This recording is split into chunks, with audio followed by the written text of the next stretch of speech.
Okay, let's get started. Just raise your glasses high. This one's sweet. Amy. Riley. How you doing, Amy? I'm good. I'm tired. At this point, it's not even that early anymore, but we're doing a morning record to try and get this to the people as soon as possible. This will come out today, right? Yeah. So Friday, it's to set the stage. It's Friday morning. What time is it? 9? No, it's like 10:30. 10:15. This will come out. This will come out immediately. People will be like, "Whoa, this is the most topical shit I've ever heard in my life." Things that are happening today, they'll hear it today, right? Yeah. I had plans last night. We didn't do it at night. And last time we did it at night, and I feel like we didn't finish until like midnight or something. Right. So this is the new, well, for now, this is, Friday morning. It'll be fun. It'll come out. It'll be so topical. You'll be like, how did this get to us immediately? I think that everyone will be stunned. Extra. Yeah. It's like, we could say anything right now. If there was a news story that came out on TMZ or whatever, people would be like, whoa, how are they able to talk about that immediately? Insane. Was there anything? I feel like there's been general news that we've been sending back and forth. I guess the most recent thing I've seen that is specific to Summer House is that Captain Lee from Below Deck is coming for Carl's ass. I know. And I'm concerned. Okay, tell me, because I didn't hear everything, but I already know how I feel about it without even knowing anything. So will you tell me the details and see if it counters my thoughts? It was basically just, so like, if you recall, Carl and Captain Lee had a tight bond because Captain Lee's son died from a drug overdose. And so they kind of bonded over that. And I feel like he kind of took Carl under his wing, and it was very sweet. Like, I think they were maybe on Watch What Happens Live together, or like it was kind of just a known thing in the Bravoverse that they were cute together. Yes. And then he came out this week. I guess he has a podcast, which it's called Salty with Captain Lee. That's funny. And while I was learning, I know, I like that too. And while I was learning about that, Megan and I were listening to this clip like really quickly, and then all of a sudden an Oxygen ad on Bravo came up for a show with Captain Lee called Deadly Waters. Whoa. And it's about all of the deaths and murder that have happened on the high seas. And I hope that they're going to get into the Natalie Wood thing on it. Yeah. Christopher Walken. Yeah. Robert Wagner. I'm pretty sure that's the most high-profile murder that's ever happened on the high seas, and it's Captain Lee talking about that. Is that kind of cool? We should go to Catalina with him. It should be us. To investigate that? Oh my God. Turtle Time investigates the Natalie Wood murder with Captain Lee. I think on he'd be Oxygen. down. Oh, do you think it'd have to be a part of that universe? I think so. Be Turtle Time under the Turtle Time umbrella. Anyway, you say what you were going to say. No, it just sounds like apparently him and Carl recorded a podcast at BravoCon, so November. Right. Where apparently afterwards, according to Captain Lee, Carl freaked the fuck out and told him that he felt like cornered and like coerced, and that he wanted certain things to be taken out, or that he didn't want it to air at all. I guess they had already promoted it at that point, so it kind of left them high and dry. And Captain Lee was like, I kind of see what Lindsay's saying. Like, he was like playing into the Carl hate online. I'm like, what like happened? Like, what? Yeah. Okay, here's my take. So I heard that little snippet of it, and it was like Captain Lee was like pissed off because they did the interview, they put out the teaser, and then it was supposed to come out the next day. I felt like Captain Lee was kind of just pissed off that, I think that Carl might have legitimately, when he saw the teaser, which I don't know where that teaser is, I think that they cut that teaser after he did a interview at BravoCon, and the teaser must have looked very bad in Carl's eyes, or something that was not approved of, or he felt vulnerable or whatever. And so I felt like he did feel taken advantage of. Like, I feel like Carl was probably right in thinking that they got him at a vulnerable time or something. The teaser wasn't what he expected. It was going to make him look bad potentially. So I don't know how bad he yelled at Captain Lee or whatever, but I just feel like this is now Captain Lee kind of holding a grudge against Carl for not letting him go through with an interview that could have possibly taken place at a time when Carl didn't feel right. Yeah, I didn't watch the teaser, but I saw some people commenting about it, saying that it seemed very straightforward. What? The teaser, Like, oh, it wasn't like, cut apart and like crazy. But is the implication that Carl, like, he said something horrible, like, secretly I always wanted to, or stop our relationship with Lindsay, and then he wanted to stop the interview because it potentially made him look really bad, and then Captain Lee thinks, like, Carl lied to me. Now that I've seen Summer House, nothing he said in the interview is true, and, like, it makes me rethink his entire character. I don't know. That's the thing. I like need more details on this because he said that anything he wanted taken out, he would take out. Like, anything he didn't want to ask, they were like, okay. And I believe him. Like, I don't know. I feel like I think I'm pretty sympathetic to Carl, like, just in this state, especially around BravoCon. Like, there were so many people that were just like going up in hotel rooms and doing interviews at BravoCon that I imagine the sort of like frenzy around BravoCon when that was coming out that Carl might have felt like he was possibly taken advantage of at a time when the story had not gotten out yet, and he felt very sensitive to that. And then when the teaser came out, or whatever the strategy was, or whatever a publicist said, like, you're just like, wait, sorry, I did not think that this interview was going to be that. Like, the definitive stance on me and Lindsay before the episodes come out or anything. Like, there's so much on the lead up towards that interview going out that I imagine Carl could have been upset with. And I think it's almost shitty of Captain Lee, in my opinion, to let his view of Carl as a human be swayed by the fact that Carl denied him an interview from a BravoCon hotel for 45 minutes when Carl's probably like, I remember what it's like at BravoCon. It's a fucking, it's chaos. Yeah. So imagine what Carl said. Imagine that he wasn't prepared. Imagine that he's doing, this is full-blown Carl defense. Imagine that he did do this as a favor, and then he ends up saying something that he completely regrets, or you say the wrong thing.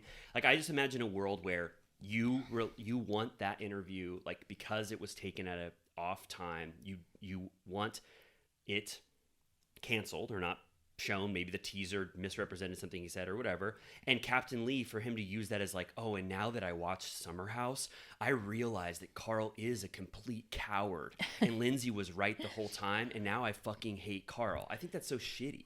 Yeah. To turn on Carl because you didn't get an interview with him at a possibly very sensitive time. That's my thought on it. Well, that's why I feel like I need more information, because I'm like, what happened that someone that I think he has said the words like sees him as like a son figure, like for them to have that like deep of a relationship where they talk about like gnarly stuff, for him to then take this road, I'm like, I need to know what happened. I think it would take 5 sentences from Carl to explain some detail that I know is missing from this side of the story, and I'll be like, makes sense. The teaser said Lindsay,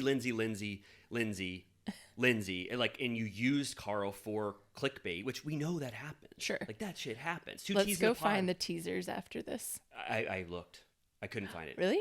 I thought I saw someone. Okay. We'll find maybe. it. But do you agree with me, or do you think it change? I need more information. I don't know. I think it's weird. But you can imagine a world where Carl is potentially in the right on this thing. Yeah, I just don't get why it was like a blow up. I looked at Captain Lee differently after this. He was also like, I hate Kyle too, by the way. Kyle should have never talked about Lindsay to Carl, and Carl should have defended.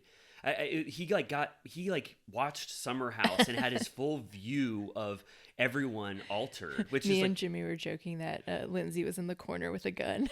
Oh, when Captain Lee was doing that? Yeah. Oh, I mean, I don't know. Captain Lee, I expected a little more from you. I didn't think that you would like turn on Carl's character because of that and like really cast him as like a villain because you didn't get what you wanted with your salty with Captain Lee garbage. No offense, I'm sure your podcast he is good. Salty. Yeah, he's salty and pissed, but I just think that you should have loved Carl and respected Carl more to give him an out at a time when BravoCon is like so wild for everyone, and just like give him some grace there on that one time that you didn't get what you wanted. But perhaps there's more to the story. Yeah. Speaking of people that are trying to ruin people's lives on podcasts.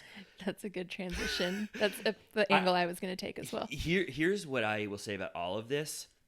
the people on the periphery are trying to have their day in the sun. And Captain Lee's not on the periphery. I love him. He's established. He is like an icon. I've watched all of his Below Deck shit almost every season. So I'm proud of Captain Lee. But the rest, Billy Lee, Joe, Victoria Lee Robinson. What the hell is Sandoval's girlfriend's name? Something like that. Victoria Lee Robinson. It's their time to shine. Vanderpump is over, and now it's like...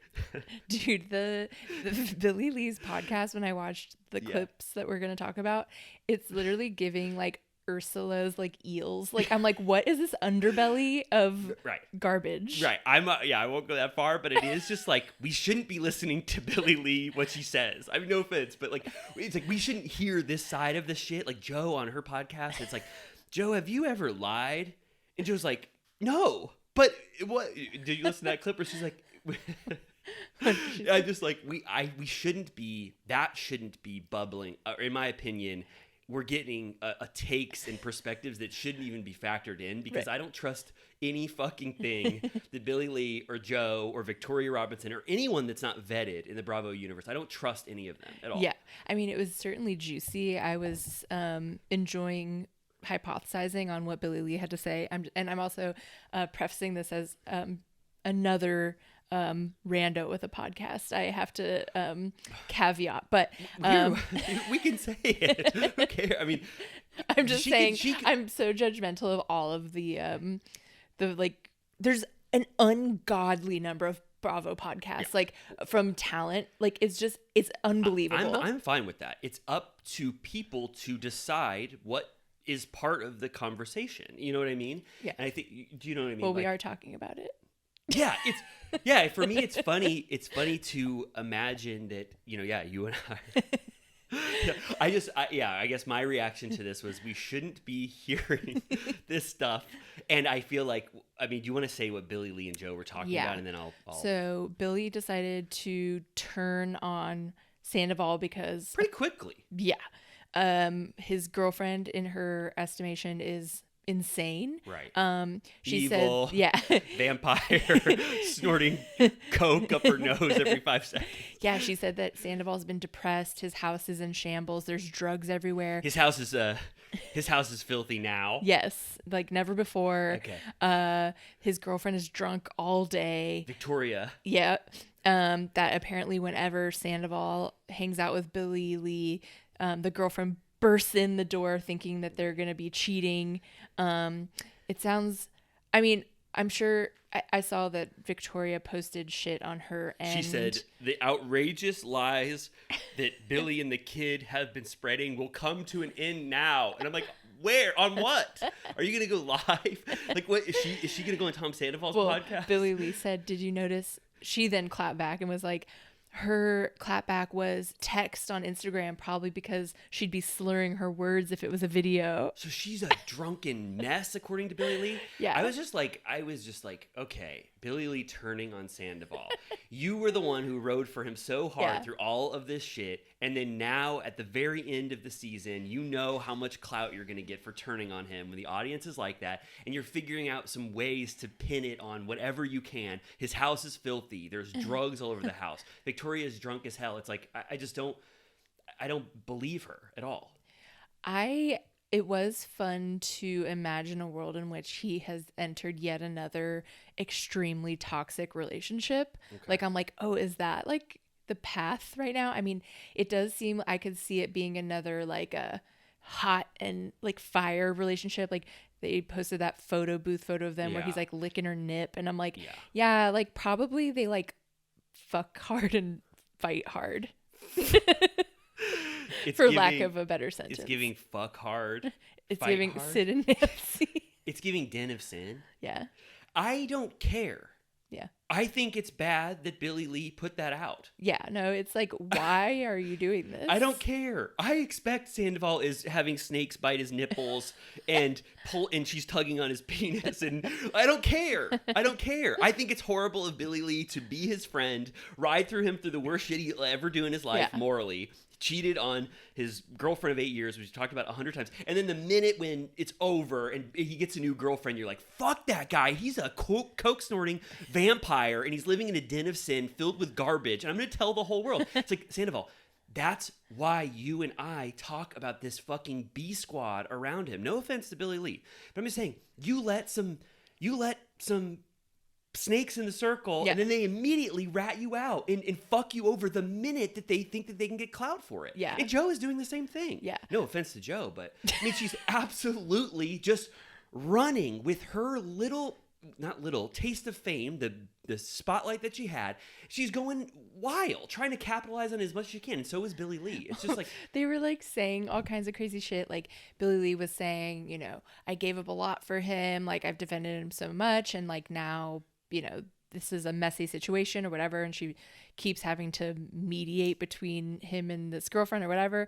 And for some reason at one point Joe starts like crying, and Billy's like, or someone, because there's other randos in the studio as well, it's like their whack pack, like I don't know who these people are, that are like wearing sunglasses and seem like high, like I don't know what they're who would be in the whack pack.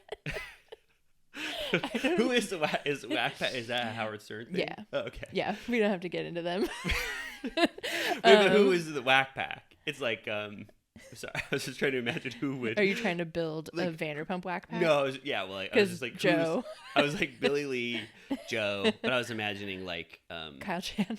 Or Kyle Chan he's looks kind of like more respectable. Kyle Chan looks like, give him, like you said, full-time cast member. It would be the Chan guy so from good. San Francisco that threw the drink.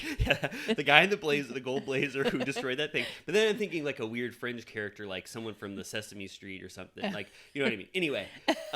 They're like, are you crying? And Joe goes, maybe. Yeah. The clip I saw, which I don't want to give too much, I love talking about, but I don't want to give it too much credit. I don't believe anything they're saying. I really don't. At all. I mean, I don't care if Tom Sandoval snorts coke with Victoria. Okay. Do you? It's just interesting to me that like he took his sober time, you know, and it's like he still pissed the nation off so much being sober and like even keeled. So I'm like, what's gonna happen now if he's just like been on a bender ever since? Yeah, I don't buy bender. I think that Billy Lee got shoved out when Victoria came in because she was like, hey, this is a hanger-on in your life, and she's weird as hell, and she keeps posing I'm with the photos. only hanger-on in your life. I'm a girlfriend. Girlfriend's different. Girlfriends get to kick out the hangers-ons. I was saying. Oh. I thought you were saying Billy Lee was saying she was a hanger-on. No. Victoria said, what the hell is going on in your life right now? Why is Billy Lee in the corner filming you dancing? You know what I'm talking about? Yeah. You're not as harsh as me on this one. I'm like, no, I mean, I just don't trust that woman. Oh, why not? I just don't. Oh, okay. I'm fine. I don't trust his taste. Okay, I'm fine with Victoria Lee Robinson. Come on, Turtle Time. I just think that what I was going to say is that the clip I saw was that Billy Lee was trying to get the Joe reaction to the lying, pathological liar. What's it called? Not pathological, like compulsive liar. Yeah.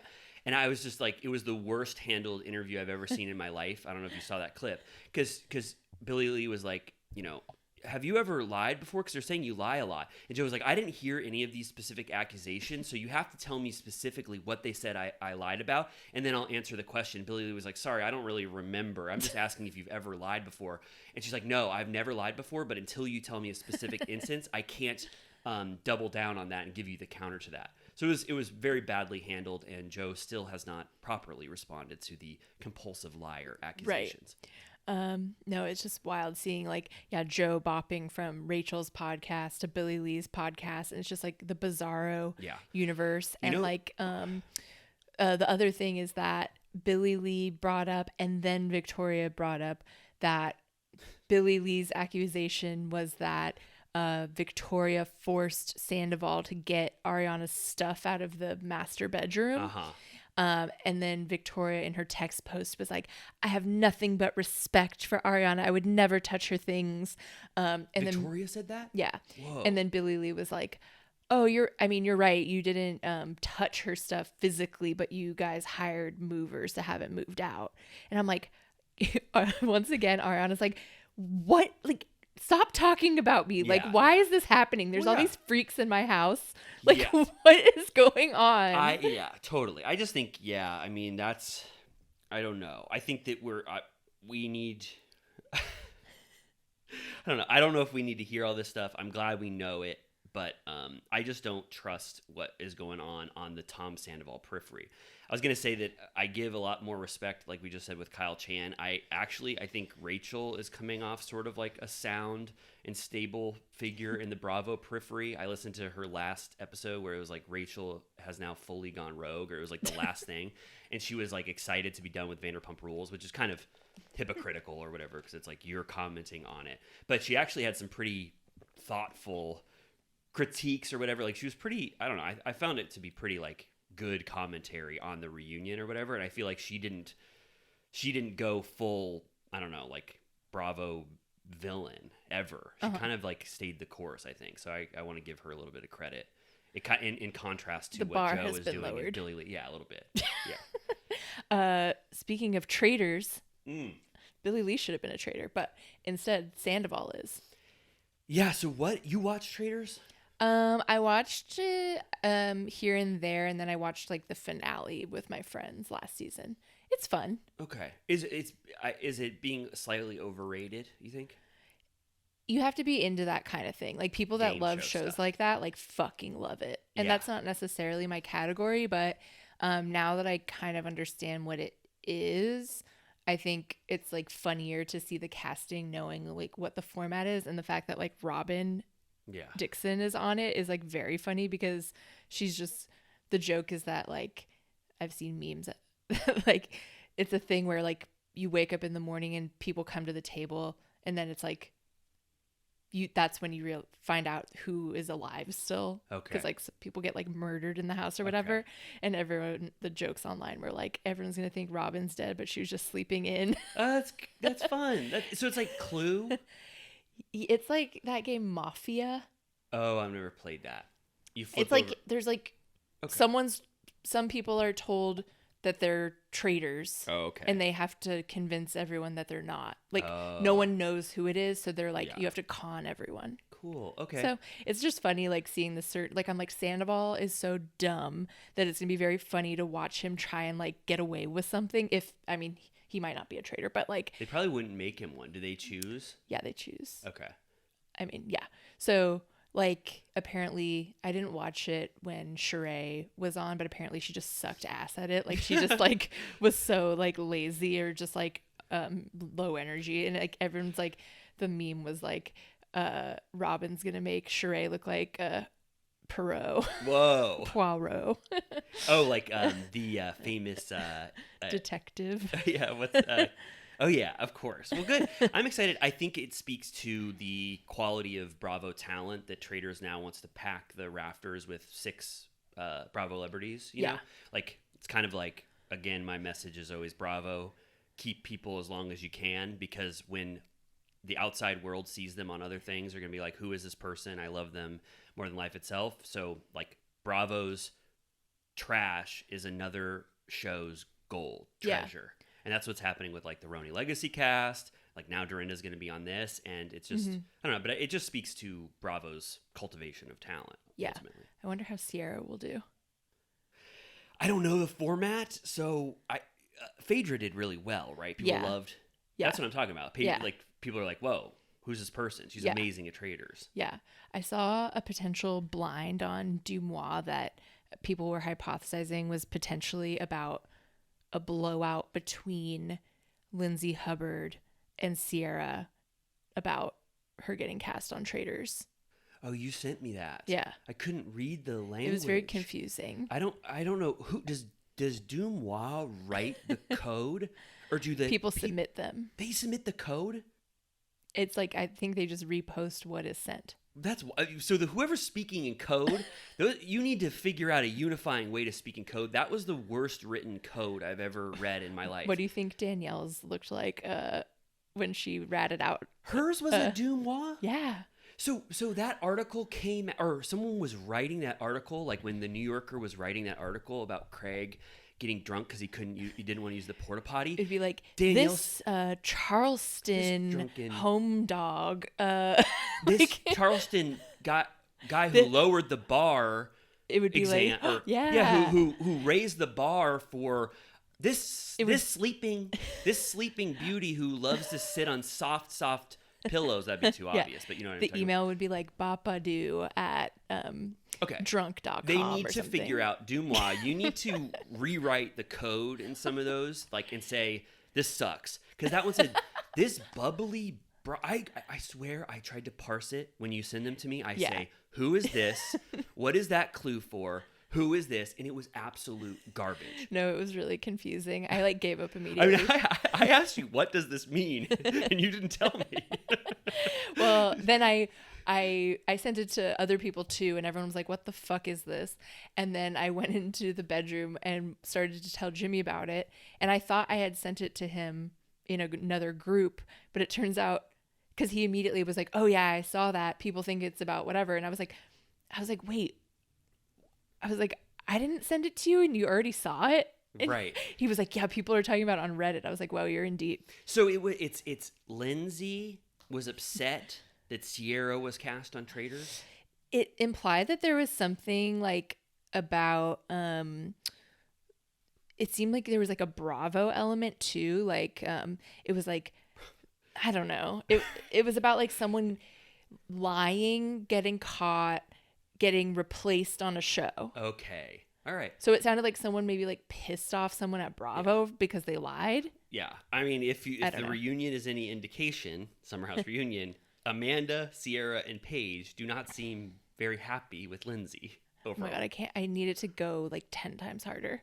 I'm like ready. Yeah. I don't know. They're so strategic with how they say things that I felt like when Amanda, even that she was saying stuff low key, it was very powerful what she was trying to get across. Yeah.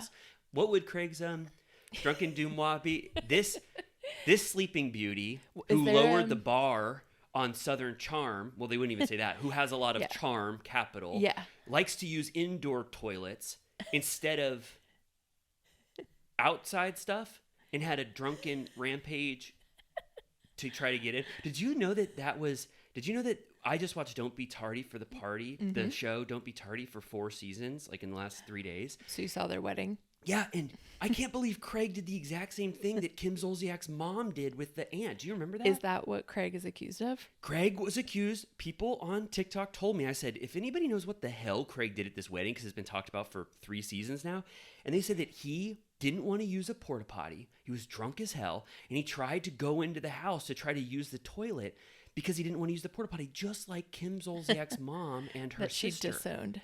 Yeah, that she never talked to again. Had her carted away by security. Yeah, that was wild. That was one of the most shocking things I've ever seen. So yeah, Are Craig you did- enjoying that? Huh? I loved that show. Yeah, it's really good. The Chef fourth season- Tracy? Yeah, I just got to the Chef Tracy era, and I think she's sort of ruining it. Too many shenanigans. Yeah, they made her like she's the star of it. Like she's already now like the 3rd cast member of importance. I'm just like, I don't really feel the Chef Tracy love. I like the first 3 seasons so far. I think it was a swing and a miss with Chef Tracy, in my opinion. Okay. Is it Bloom? Is that what they call her? Tracy Bloom? Oh, I'm not sure. They just call her Chef Tracy. She just got that tattoo of this like leprechaun with a big knife or whatever because she had to get that. I tattoo. kind of like her. Oh, good. All right. Well, I'm sorry. If Chef Tracy heads, she doesn't get canceled, does she? No. Okay. The other thing I have on our list is right. that Diane Keaton visited something about her, which we still have not. Maybe we will. Did you see that? That Jack Nicholson was back there too. Naked. So But how naked. did this? I have to ask you. How did this get on Diane Keaton's radar? Good question. I mean, she is on Instagram a lot. Maybe she's friendly with that production designer. I don't know. Oh, and so then Nancy Meyers, production designer, said, "Hey, there's a whole sandwich shop dedicated to rom-com or Nancy Meyers movies. Yeah. And they have a sandwich called the Diane named after you. Please get your ass up here and get in that sandwich shop." Yeah, but Katie's mom was the only one there. So, Well, how did they even make it so that just Terry was there? I mean, she must have just flown on by. Do you They think didn't Katie know. was sad that she wasn't there that day? I would like kill myself. Sorry.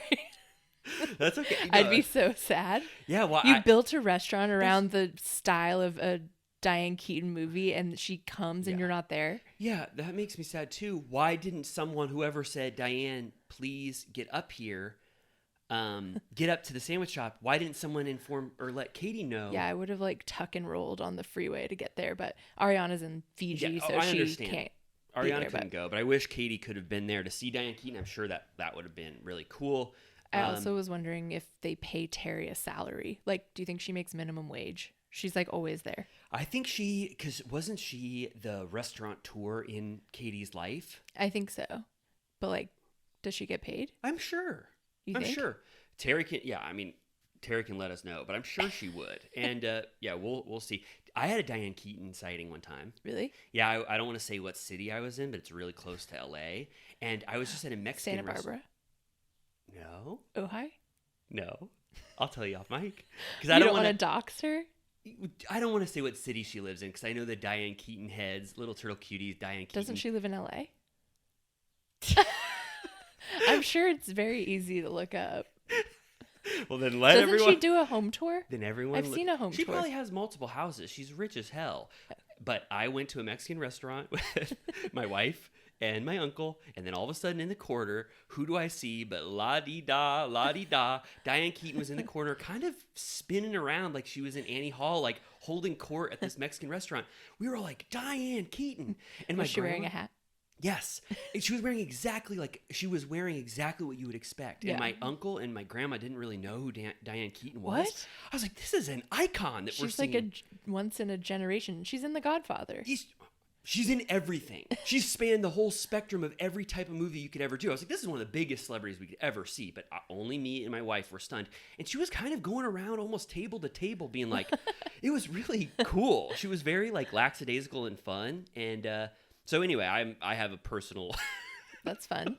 Yeah. I wonder, I think they only serve Cameron Diaz's wine, which What's that?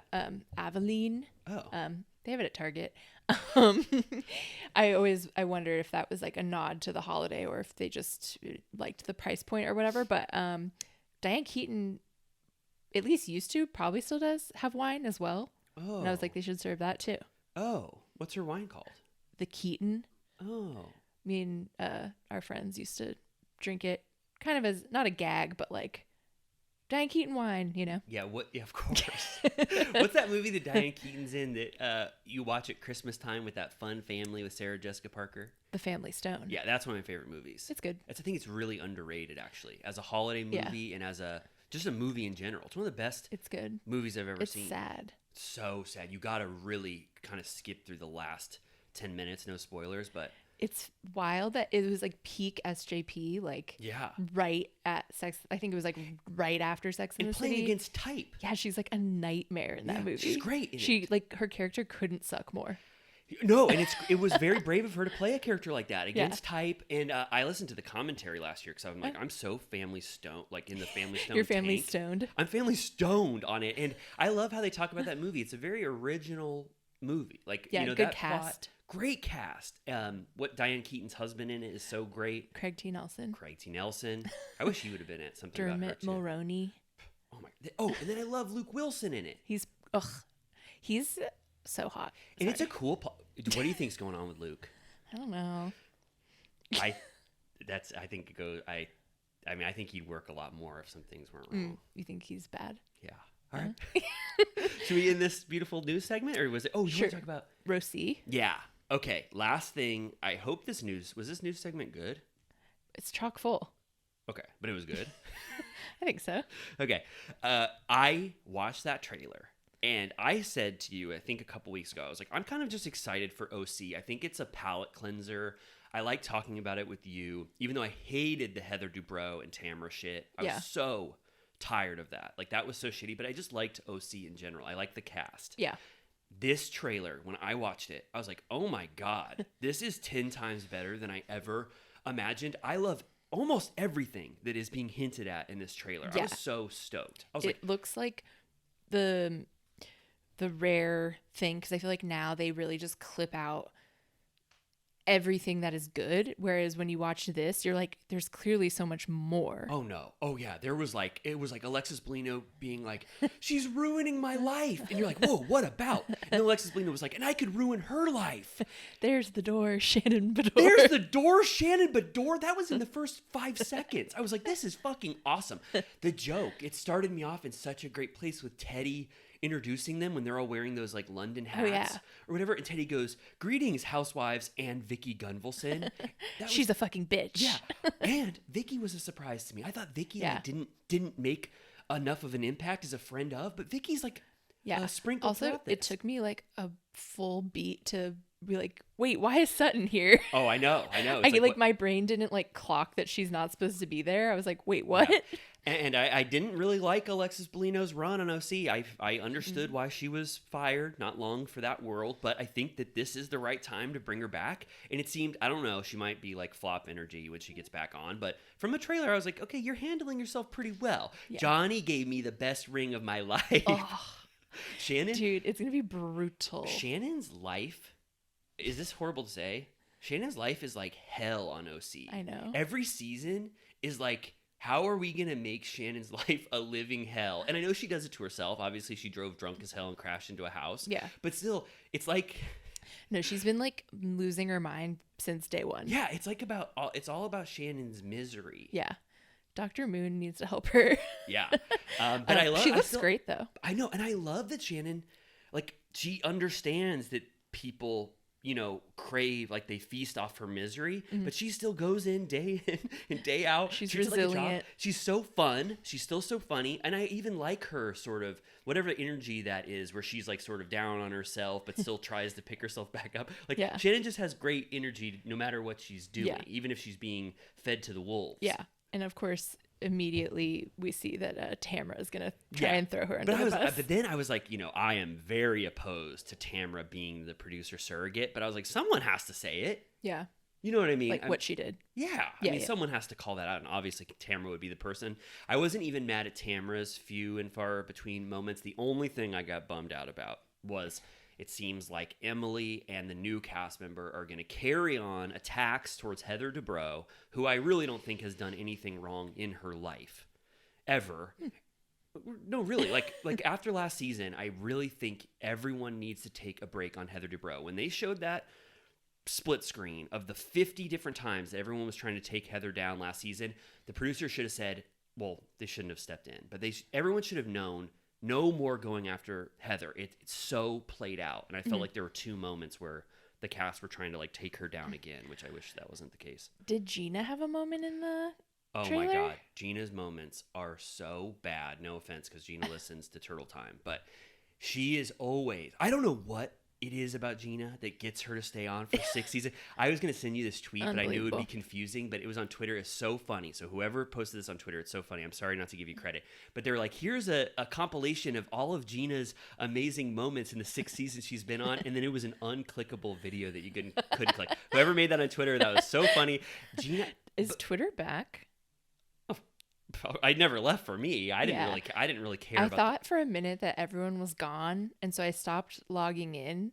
And then recently, I've just been like, let's see what's going on over here. And I'm like, oh, it's fun over here. I think that the algorithm is still very good. I still get exactly what I want. I liked this Mad Men tweet where it's like, Mad Men is so funny, and then everyone puts a quote tweet of a funny Mad Men clip, and I'm like, I'm just still getting served this after I liked it. I keep almost sending you ones, but I'm like, I see like 10 a day, and I was like, I can't keep sending these. You can send me whatever you want on Twitter. I like it. But yeah, it's like all Housewives and Challengers for me. Oh, good. Yeah, I know. It's like something about the algorithm is still good. But Gina, in answer to your question, no. Gina has only flop moments in the trailer where she over exaggerates, almost has like a scripted line, overacting, and for some reason the producers reward her because the last line in the trailer is a Gina line, which is like, it's like we have a ticking time bomb and it's all about to explode. And I'm like, for some reason producers see Gina and they're like, this is fucking gold, even though no one else sees it. It's weird. Do you think it's like the high-low thing that they want someone that isn't as I don't know, like luxurious or something. Her Q score must be like secretly really good or something, and we are so off base from like the internet fandom of Gina. Maybe she's just like, I really don't. I have no interest in her real estate journey. I don't want She's to not- watch that. no offense, but she's not. Never mind. I don't want to go so in on Gina. I just those moments took me I out. don't get I was like I'm like, yeah, out of that bunch, we keep Emily. oh yeah. Oh, you know what they didn't have? No Shane. What the hell were they thinking? Come on. But sorry, go with what you're saying. No, I think it looks fantastic. I'm excited. It's soon. Soon, July 11th. Yeah, I mean, this is a little inside baseball, but I'm going on a trip starting end of next week, and it worked out. The Bravo gods rained down upon us. It was perfect because it was booked well before I knew the schedule of anything. Right. Summer House Reunion Part 2 airs like 3 days before I leave. Yeah. Like Vanderpump is done, and then OC will start like the week after I get back. Yeah, and Vanderpump is over. They made New Jersey dog shit, so we didn't have to cover it. And then it's gonna start back up with this beautiful OC thing. It's like the perfect time. Yeah. And because we're getting into it, the Little Turtle Cuties and Villa Rosa VIPs, you'll notice that we're on a break because our topics will be stale as hell. We'll be saying stuff like what will we be saying that's from 2 months ago? We'll be like, West? Yeah. No, Yeah, we're like, West could do no wrong, and was Lindsay blindsided? you'll notice that there's some evergreen content coming to you for the next few weeks. No, you but- won't be able to tell it all because it's going to be so cutting. Yeah. But I was just going to ask one last question to end this segment. Does Bravo like us now? Hopefully, Right? we're real. Yeah. I think we're real. I think. I am real. What's that? Simon Van Campen song.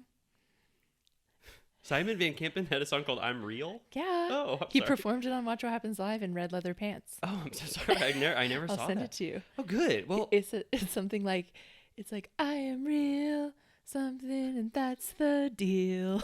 wow. Do you think is it available on DSPs? It's available wherever songs are sold. It's called "I Am Real" by Simon. Yep. I didn't know he made a song. Oh yeah, baby. Can I listen to it for 1 second? Yeah. Okay. 1 second. Oh, red I'll leather never pants. forget it. It's kind of cool, the cover art.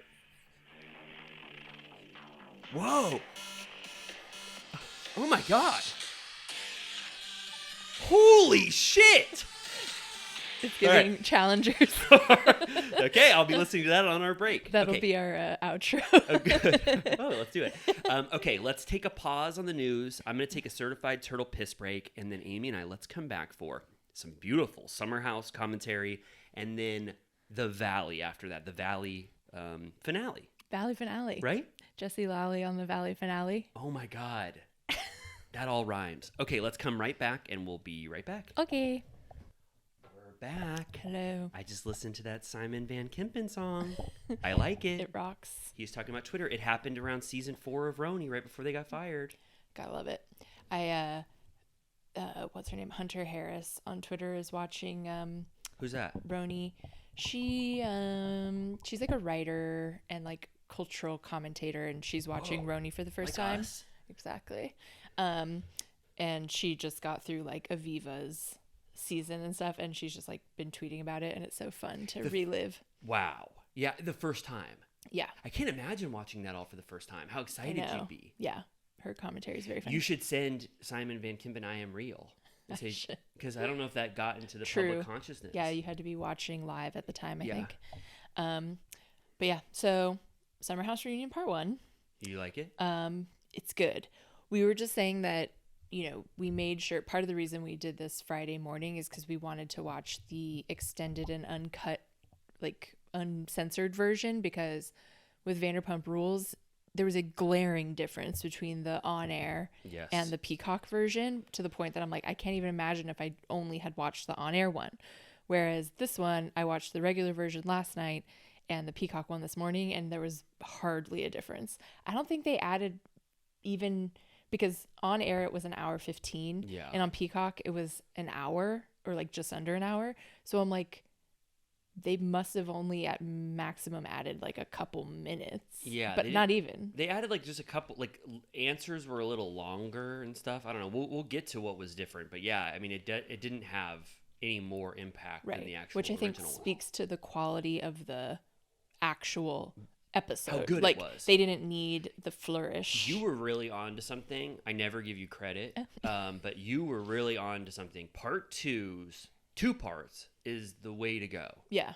Vanderpump Rules, God love them, but that 3 parts, you're gonna have filler in there. Yeah. If you have 3 parts, you're not gonna be able to spread all that, the beautiful moments. It's gonna be spread too thin.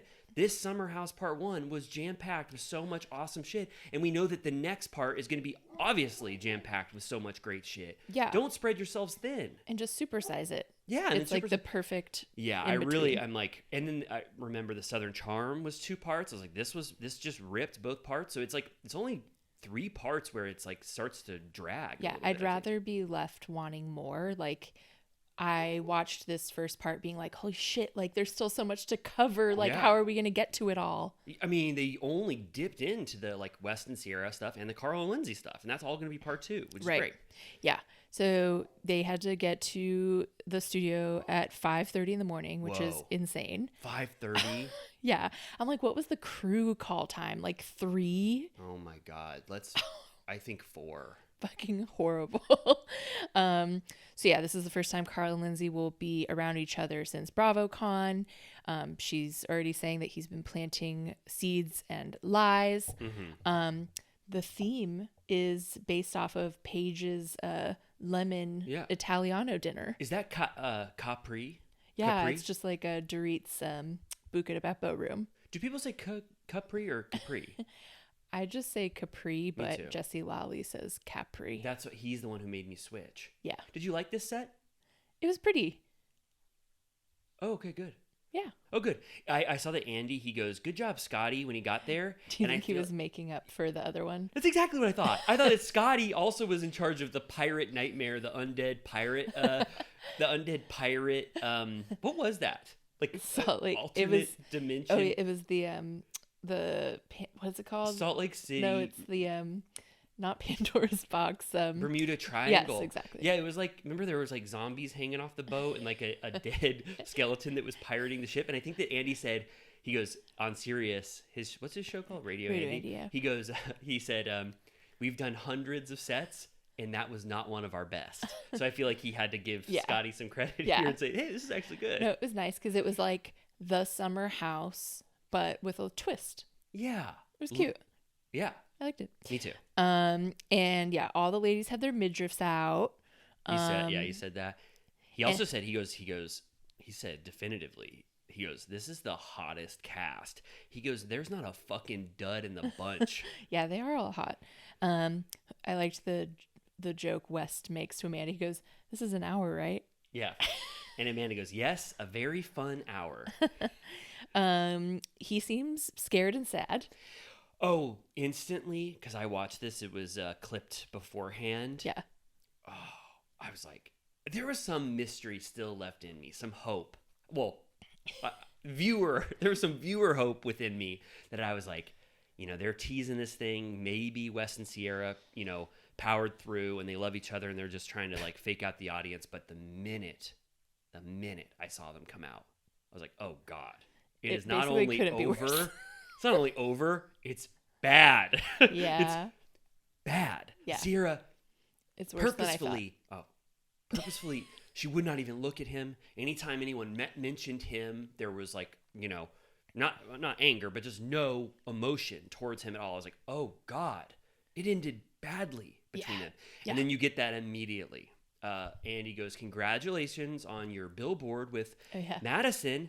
And then Ciara says, your 2 favorite exes. And Andy loves it. Yeah. He goes, oh my God, we got to get Austin to go look at it. And she goes, yeah, maybe some other people too. And then Jesse goes, ooh.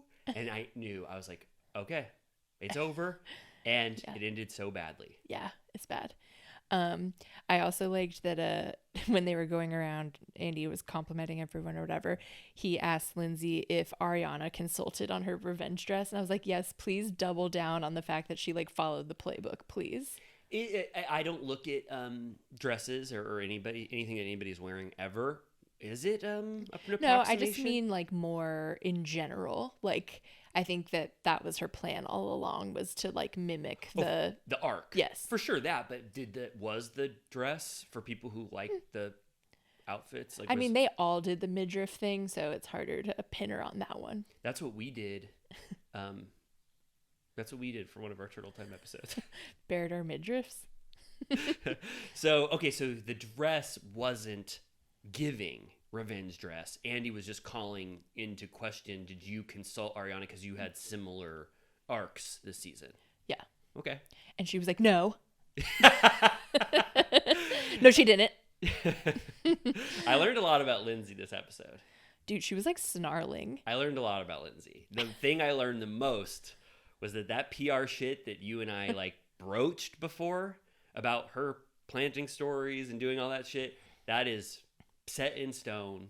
That is what she does. Yeah. That fully happens every day of their lives. And Amanda and Ciara and Paige know it, and they're pissed about it. Totally. That was a huge deal. I mean, it sounds like they are going to get into it more, which I'm so excited about. But yeah, Andy says up top, he just like, I'm just going to say from me, and I think for everyone, I'm so glad you're not getting married. And Carl's like, I think it was the right decision for her. Sure. And Lindsay, after Andy said that, goes, ditto. And I'm like, wait, yeah. Let's talk about it. Ditto. Throughout this whole thing, the thing that I don't understand is like, okay, so Andy says, glad you're not getting married. She says ditto. Carl says, I agree. It was the right thing to do. Then, you know, not to get ahead, but like they get into the fact that he paid for 9 months of rent and the lost cost of the wedding that he said it was like $125,000 or something like that. And she's like, well, yeah, you canceled it. So like you ate the cost of the wedding you canceled. And I'm like, is that the rules, that the person that makes the call when you both fucking hate each other's guts and cannot get married, the person that breaks it off has to eat the cost? Yep. If you break off the marriage, you pay for it. Like, what the fuck? I understand that if like it's literally out of the blue and like you guys were like full steam ahead in agreement and all of a sudden you're like, I can't do this. Yeah. Then it's like, all right, like I guess like that's horrifying. Like you maybe then have to do that. But if everyone in the planet agrees that you couldn't get married, including the bride in retrospect or whatever, then like why does he have to cover the cost of everything? And why does she get to live in an apartment for free, for half covered, for a year? Yeah. Like why wouldn't he be like, we've broken up, we need to sublease? There are so many alternatives that could have happened besides Carl having to pay, the 9 months. If, Lindsay wanted, if anything, I only consider it just a good thing that Carl did to do all those things, But like, I don't really read more into it than Carl is just trying to do damage control for what he did to Lindsay. I mean, you know what I mean? So he's just like, he's honoring the lease. And then because I guess technically she didn't want to get married, he had to pay $125,000. But I totally get the alternative, which is that why? Like, couldn't you have figured this out some other way? Why? Like, it's not practical for most people to be able to cover the rent for an ex for the rest of a lease because you signed it 1 month before. You know what I mean? But I kind of just, I kind of lump that all into just like Carl is rich and Lindsay is rich. And so those kind of things don't really like sway me at all. I think that's testing the limits of the amount of money they make. So that's like what's 6,500 times 9. Yeah. So in your mind, it gives it's odd of Lindsay that she's $58,500 plus $125,000. Yeah, I mean Carl took a hit. That's like his summer house paycheck, I'm sure. Yeah, Carl took a hit financially. That's rough. But like, are you saying that Lindsay should have given him the out as a good person and been like, you don't have to cover all of the costs of this because we broke up? But she's not even giving Carl that. She's like, what do you what do you want from me? Of course you would pay for all of this shit. I mean, yeah, that's the thing. I'm like, well, I understand, I guess, if you felt jilted and he leaves and you're like, well, I'm staying then. And then if he's like, I'll cover the cost of the wedding, you could be like, okay. And like, you could like let him do that. But I feel like you should at least be like, I appreciate that. Because it's like, I feel like on one hand, we give Sandoval so much shit for being a demon who won't leave. And Jax too. Leave. And like, but then the guy that does leave, everyone's like, yeah, like, fuck you, you fucking should fucking pay. Like, it's like, okay, well. Does anybody say that? I feel like we're countering an argument that doesn't exist. Does everyone say he should pay? I live in defense of a straw man, like, Hub House stands, like, all day long, I'm like defending against them. But I swear, I think even the Hub House stands, I know that there are, I don't know, I haven't seen the full-throated support of Lindsay that I thought I would after this thing. I feel like we've seen quizzes or whatever where people, not quizzes, polls, and it's pretty 50-50. I feel like you can think that Carl was like a coward, but also no one accepts Lindsay's blindside defense. So it's just more in the, I don't know, we're more in the weeds here with the details of this. I personally do not get bogged down by finance stuff. But I understand why people would, and I understand why it's worth talking about. Well, for me, it doesn't move the needle in any way, except I think that's nice of Carl. Well, it's also relevant because her entire beef against him is that his career is a joke. Right. And it's like, okay, well, he could afford to pay out of pocket $200,000 to like pick up the slack after this. A lot of people have not, I think the majority of people have accepted that Carl and Lindsay have the same job. So that's no longer ammunition that Lindsay can use again. Okay. Wow. I see it all day long that he's a man-child, like a slacker, a loser. Coward. Yeah. Horrible. Awful. Well. But okay, so I have to ask you that before we move on, because we're going to go quickly after this. But why did Lindsay say ditto so emphatically when Andy says the one thing that everyone thinks, that America thinks, that they should not have gotten married? She says ditto. Is it because? Well, I think she's saying like, yeah, like I hate his guts, so thank God I didn't marry him. Yeah. Like turns out he's a monster. Okay, he's a monster because of how he handled it. So I learned like he wasn't who I thought. He was. Okay. That's the ditto. Okay. Yeah. She also, whenever Carl says anything, she was muttering under her breath, like kind of like insane. He goes, because I was like, who are you talking to? You're sitting next to Ciara. Like you don't even have an ally next to you. Like, thank God they separated her from Gabby. Can you fucking imagine? It was the most separated you could ever be. Yeah. You know what I mean? They could have like cropped Gabby off the side. She was so far off. Yeah. I feel like they really like triangulated the support. They really did some like odd seating. Jesse and West away from each other. They didn't put people with their allies for the most part. Was Jesse on the end? Jesse, yes. Okay. Yeah, there was no one. Yep. I think Jesse was on the end. Andy asked what their reaction, like just starting it off, what Carl and Lindsay's reaction to the fight was. And Carl said, I felt like that was a microcosm of our relationship, how we fought there. And then Lindsay says, under her breath, she says, yeah, him talking over me all the time. I'm like, that's the dynamic we've seen. Sure. Yeah. And then Carl again says that he did not go into that conversation wanting to fully break up. And then Lindsay goes, you literally said you wanted to call off the marriage. And I don't understand why that is still like a thing that Lindsay thinks, because there's such a difference between what Carl said in postponing the marriage and ending the relationship. And we saw the conversation, and Lindsay immediately took it as a breakup within 5 minutes when she was calling her dad saying it's over, when all Carl had said was, I would like to push, I'm not ready to get married right now. Isn't that a difference of what they were saying at the time? Like, why is that still in question? Right. Yeah, I don't know. I kind of like, I take with a grain of salt. Like I think to a lot of people, like calling off a wedding is a breakup. Oh, but what if it, okay. All right. Like, I think that's kind of like a personal, like that's kind of like dramatic. I could see being like, all right, we're fucking done then. Okay. All right. Like, so I think it's hard to come back from that. Okay. All right. So it's just all right. Well, okay. So then, but like, she also, I thought she like really thought she was doing something here when she reveals the morning of that, like, she went into his room, Which I always love when either of them tell their side of the story. They use the most like calm version on their side. Like they're like, Yeah. I went into his room and I said, do you know why we're filming today? Yeah. And I'm like, we know that they hadn't spoken in like 3 days. Like he was sleeping in the other room. Like, Yeah. I'm like, yeah, I'm sure after 3 days of no contact, you walked in and were like, why do you think we're filming today? Right. Yeah, and then Gabby even added more context in the extended. She says that on Tuesday night, she knew that Carl and Lindsay got this text from a producer saying, hey, I think we should film. And Gabby said, so she heard from Lindsay on Tuesday night, like, Yeah. that this was happening. And Gabby understood. She was like, they're not going to have you have an explosive fight at the end of the season and then have the next episode be your guys' wedding. That would have been a slay though. If it went like that would have been amazing. If it was Yeah. like 6 months later or like 2 months later Yeah. and it was just them walking down the aisle. Right, totally. And people are like, what happened? I guess they would deal with it all in flashbacks. But Gabby kind of took some air out of the Lindsay defense, which is that Carl called cameras and why the hell would he ever do that, because he wanted to embarrass her and humiliate her on camera. Gabby's saying, I fully understand why they needed to get this Right. moment on camera, because Like it it wouldn't make wasn't any sense. salacious. Right. Yeah.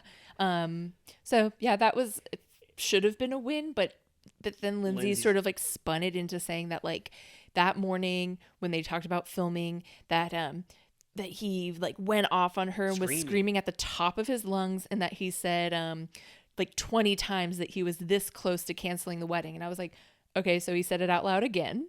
Yeah. Like So this- you've heard from him like at this point 10 times that he's having second thoughts, is this close to calling off the wedding, like might not want to do it this soon. They have a lot to work out before they walk down the aisle. I'm like, how many times can he tell you that while it's still a blindside? Like, I'm like, why did you even reveal that? Yeah.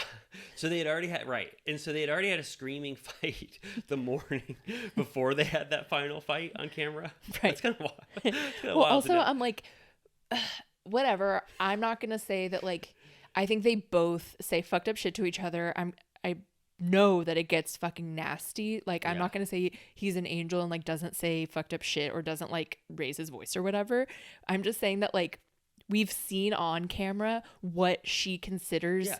Like, when they had that conversation in the kitchen that was just depressing and, like, pretty, like, even keel, but just sad. She then ran to Danielle and said that she got her ass handed to her. I was like, Yeah. what? Well, yeah, and she also, we talked about this on our Rad House episode, that it's like she says angry and it immediately makes Carl defensive because that's like a trigger word for him. Yeah. And she does say he screams and yells when we saw the footage, and I wouldn't consider that yelling.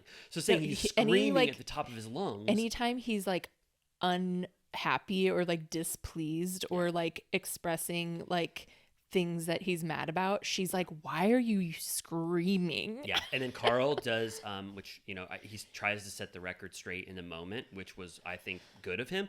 He says, I wasn't screaming. You can't treat people like that. It's not accurate. And it's Yeah. like, so he's like, he wants to call into question you could call it a narrative that Lindsay is trying to set, you know, spread on the reunion. He's countering it immediately in the moment, saying, I was not screaming, and that's not an accurate depiction of me. Right. Yeah. He's like, you need to own your behavior. And then she's like, you need to own your behavior. She was trying to say that, like, she's like, you're just mad because I called you out for what you did that morning or whatever. And I was like, nothing you just said is like a gotcha moment. Like, Yeah. you said you fought the morning before you broke up. Like, cool. I don't fucking care. Yeah. I mean, what does that mean to her? That he's screaming. That he's screaming at her. I think she thought that him saying, I'm this close to canceling the wedding, I think she was trying to imply that it meant that he knew that's what he was going to do. Oh, okay. I gotta say, I don't know about. I mean, I know what you mean. People would say calling off a wedding is grounds for split, but I don't know. I mean, I don't know. Do you think, is there any world? Well, in your for mind? them, like, the only reason they're even together is because they were going to get married. But couldn't Carl have said, "I want maybe 6 more months of trying to work on our communication issues and then get married," but having this deadline of November right now makes no sense to me because of how we're fighting. I don't know why. Maybe I'm being way too sympathetic to Carl, but I still hold out hope that that's what he thought could have possibly happened. Sure. I mean, I think, yeah, I don't buy that it was an ambush at all. Like, I do think he was thinking it was going to be just yet another conversation, but I also think he was like, I'm done like beating around the bush. Yes. And I think that if he would have stopped beating around the bush months ago, if not like a year ago, that like they probably would have broken up sooner. Right. Because she would have been like, it would have been too much. Like she would have been like, fuck this. All right. Well, yeah. So it was a It's- waste of time, but they got to it. They talked about, they did the little Jesse segment about him getting added to the group. Andy asked about their initial description that West, that Jesse humps and West fucks. Right. And Amanda says, I think West fucks. And I was like, oh my God. Jesse. Sorry, yeah, Jesse. She goes, oh no, I was wrong. Jesse fucks. I wonder if there's going to be a little segment about their, like, him and Amanda's thing. Oh. Or if that came, like, a little later. It might have been a little too late. 'Cause Yeah. This was a month ago. Yeah. They talk about, like that West started out so strong, like a burning shining star, and that Jesse had a slow burn because Yeah. he missed the first 48 hours. Right. Kyle said, I didn't even remember that. I know he was like, he was like, he was in the beginning of the first episode and we had already, like, he only had like a blip or something, or maybe even the second episode. And Kyle said, you can't miss the first 48 hours. Those are pivotal to the summer house experience, which I thought was a funny thing to say. Yeah. And there was the whole basically cut segment that he ditched everyone at a party, which made it into his song. But like at the beginning, Daniel called him a loser, and they were all, West was like, I win, I'm the good one. Like everyone was pissed at him. West kind of had a little bit of a Hubris. a little bit of the I love it, it's good for me. Yeah, I was yeah. like, damn, did you guys cut it? Hot like mic. Yeah, but I thought it was I thought that was funny. I thought that was funny to see. That was a great extended edition scene. Yeah. Jesse took them all to a party on his first weekend. I guess he left Danielle, Gabby, and Kyle sort of like not knowing anyone. But when Jesse goes, it's a party. I thought you just invite people to a party. Do you really have to stand near them? Like, have you guys not partied ever before? It just was so silly to me that Kyle and Gabby and Danielle came back in the house all dejected. Like Jesse was supposed to like lead them around. Like it's not his responsibility to show you how to have a good time at a party he invites you to. It was such a ridiculous thing in my mind. I think that they already had the version of who they thought Jesse was, and this like solidified it. And then it wasn't true to his character, obviously. Yeah. Because Jesse turned out much better than they thought. Right. But like Kyle coming in with that American flag hat, and he was all bummed out that he had been left at a party. Yeah. It must have been an intimidating party or something. I guess so. And then we get into like the Kyle and Carl of it all, and like the sort of flower boy situation. Yeah. So I don't know. I feel like, well, let's give Lindsay a win. yeah. Lindsay gets a win here. Yeah. If we're on that scene, flower boy, I believe Lindsay. I think that Carl, because of how Carl has behaved this season, I can extrapolate that. I think Carl did make this decision about Kyle and his life. He wasn't going to put him as a coveted groomsman. Lindsay offered the flower boy idea. Carl said, that's great. I love it, because Kyle is nowhere near in the top 9 of my friends. And when Lindsay said he wasn't even going to include you in the groomsmen, he wanted Andrea of all the summer house boys, you can see Carl's face, and he's like, Lindsay, no, don't tell Kyle that I was so thinking mean. That's par for the course for Lindsay to add. If Carl is going to paint his view of her thoughts influencing him, Lindsay gets to say stuff like that for sure. Yeah. And Kyle goes, oh, he's so sad again. And I think that this was not right of Carl. Carl should have told Kyle, stood up for that stance, been like, Kyle, I hated you so much after season 7. You ruined my life. You talked shit about me off camera, and Lindsay found out like that I was confiding in you, all this shit. And I'm sorry, I downgraded you in my life as a friend, and I came to the flower boy decision. I think Carl used Lindsay and his perception of her to scapegoat Lindsay, and I think Lindsay had the facts on her side. She said, I think I know when Lindsay's lying. I knew when she was lying about the sabotage photo shoot. I can tell when she's lying.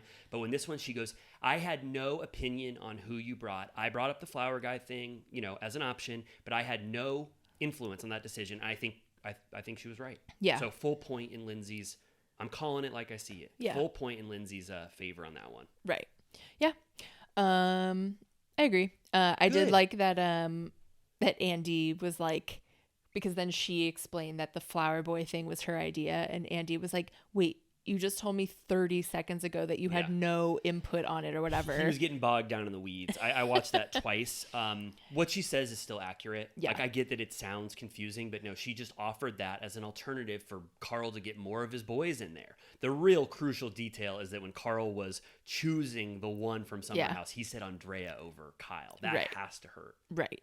So yeah, but also 9 groomsmen and bridesmaids. Yeah, but I just remembered the Jax and Britney wedding. They had like 20 people on their side. Insane. It's a lot of people. Yeah, totally. So They complicated. all say that. Paige and Ciara say that. Yeah. And then Andy makes everyone raise their hand if they think that Carl is scared of Lindsay. Everyone raises their hand, including Carl. And this is where Andy says to Lindsay, he goes, "You do not seem like a fun person to argue with." And she's like, "Who is a fun person to argue with?" Like, Yeah. I feel like she was like, "Fuck you." Right. No, seriously. And Paige goes, "I think I'm kind of fun to argue with." Yeah, and then they ask about the state of her and Kyle's relationship, and they say generally fine. Like, we always kind of bounce back. We have a brother-sister type relationship. And Kyle goes, "I'm more concerned about the truth and like the lies." He was like, You've helped fester a lot of Yes. nasty things about Carl. Yeah. Like, who sent paparazzi to your apartment after the breakup or whatever." And she gets very outraged.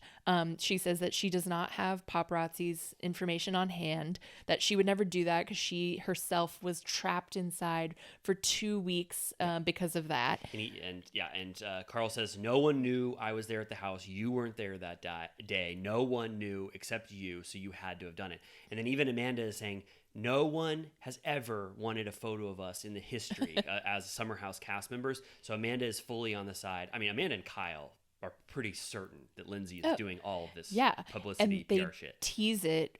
Kyle says, "You've done it before, like last season at a restaurant," which we remember she went out with Sheena. Vanderpump. Yeah. Sheena, Brock, maybe James. And Sheena said this on her podcast in a lighthearted way, in a fun way, just as like fun that Lindsay would do stuff like this, because Sheena's like ultimate respect for calling the paps.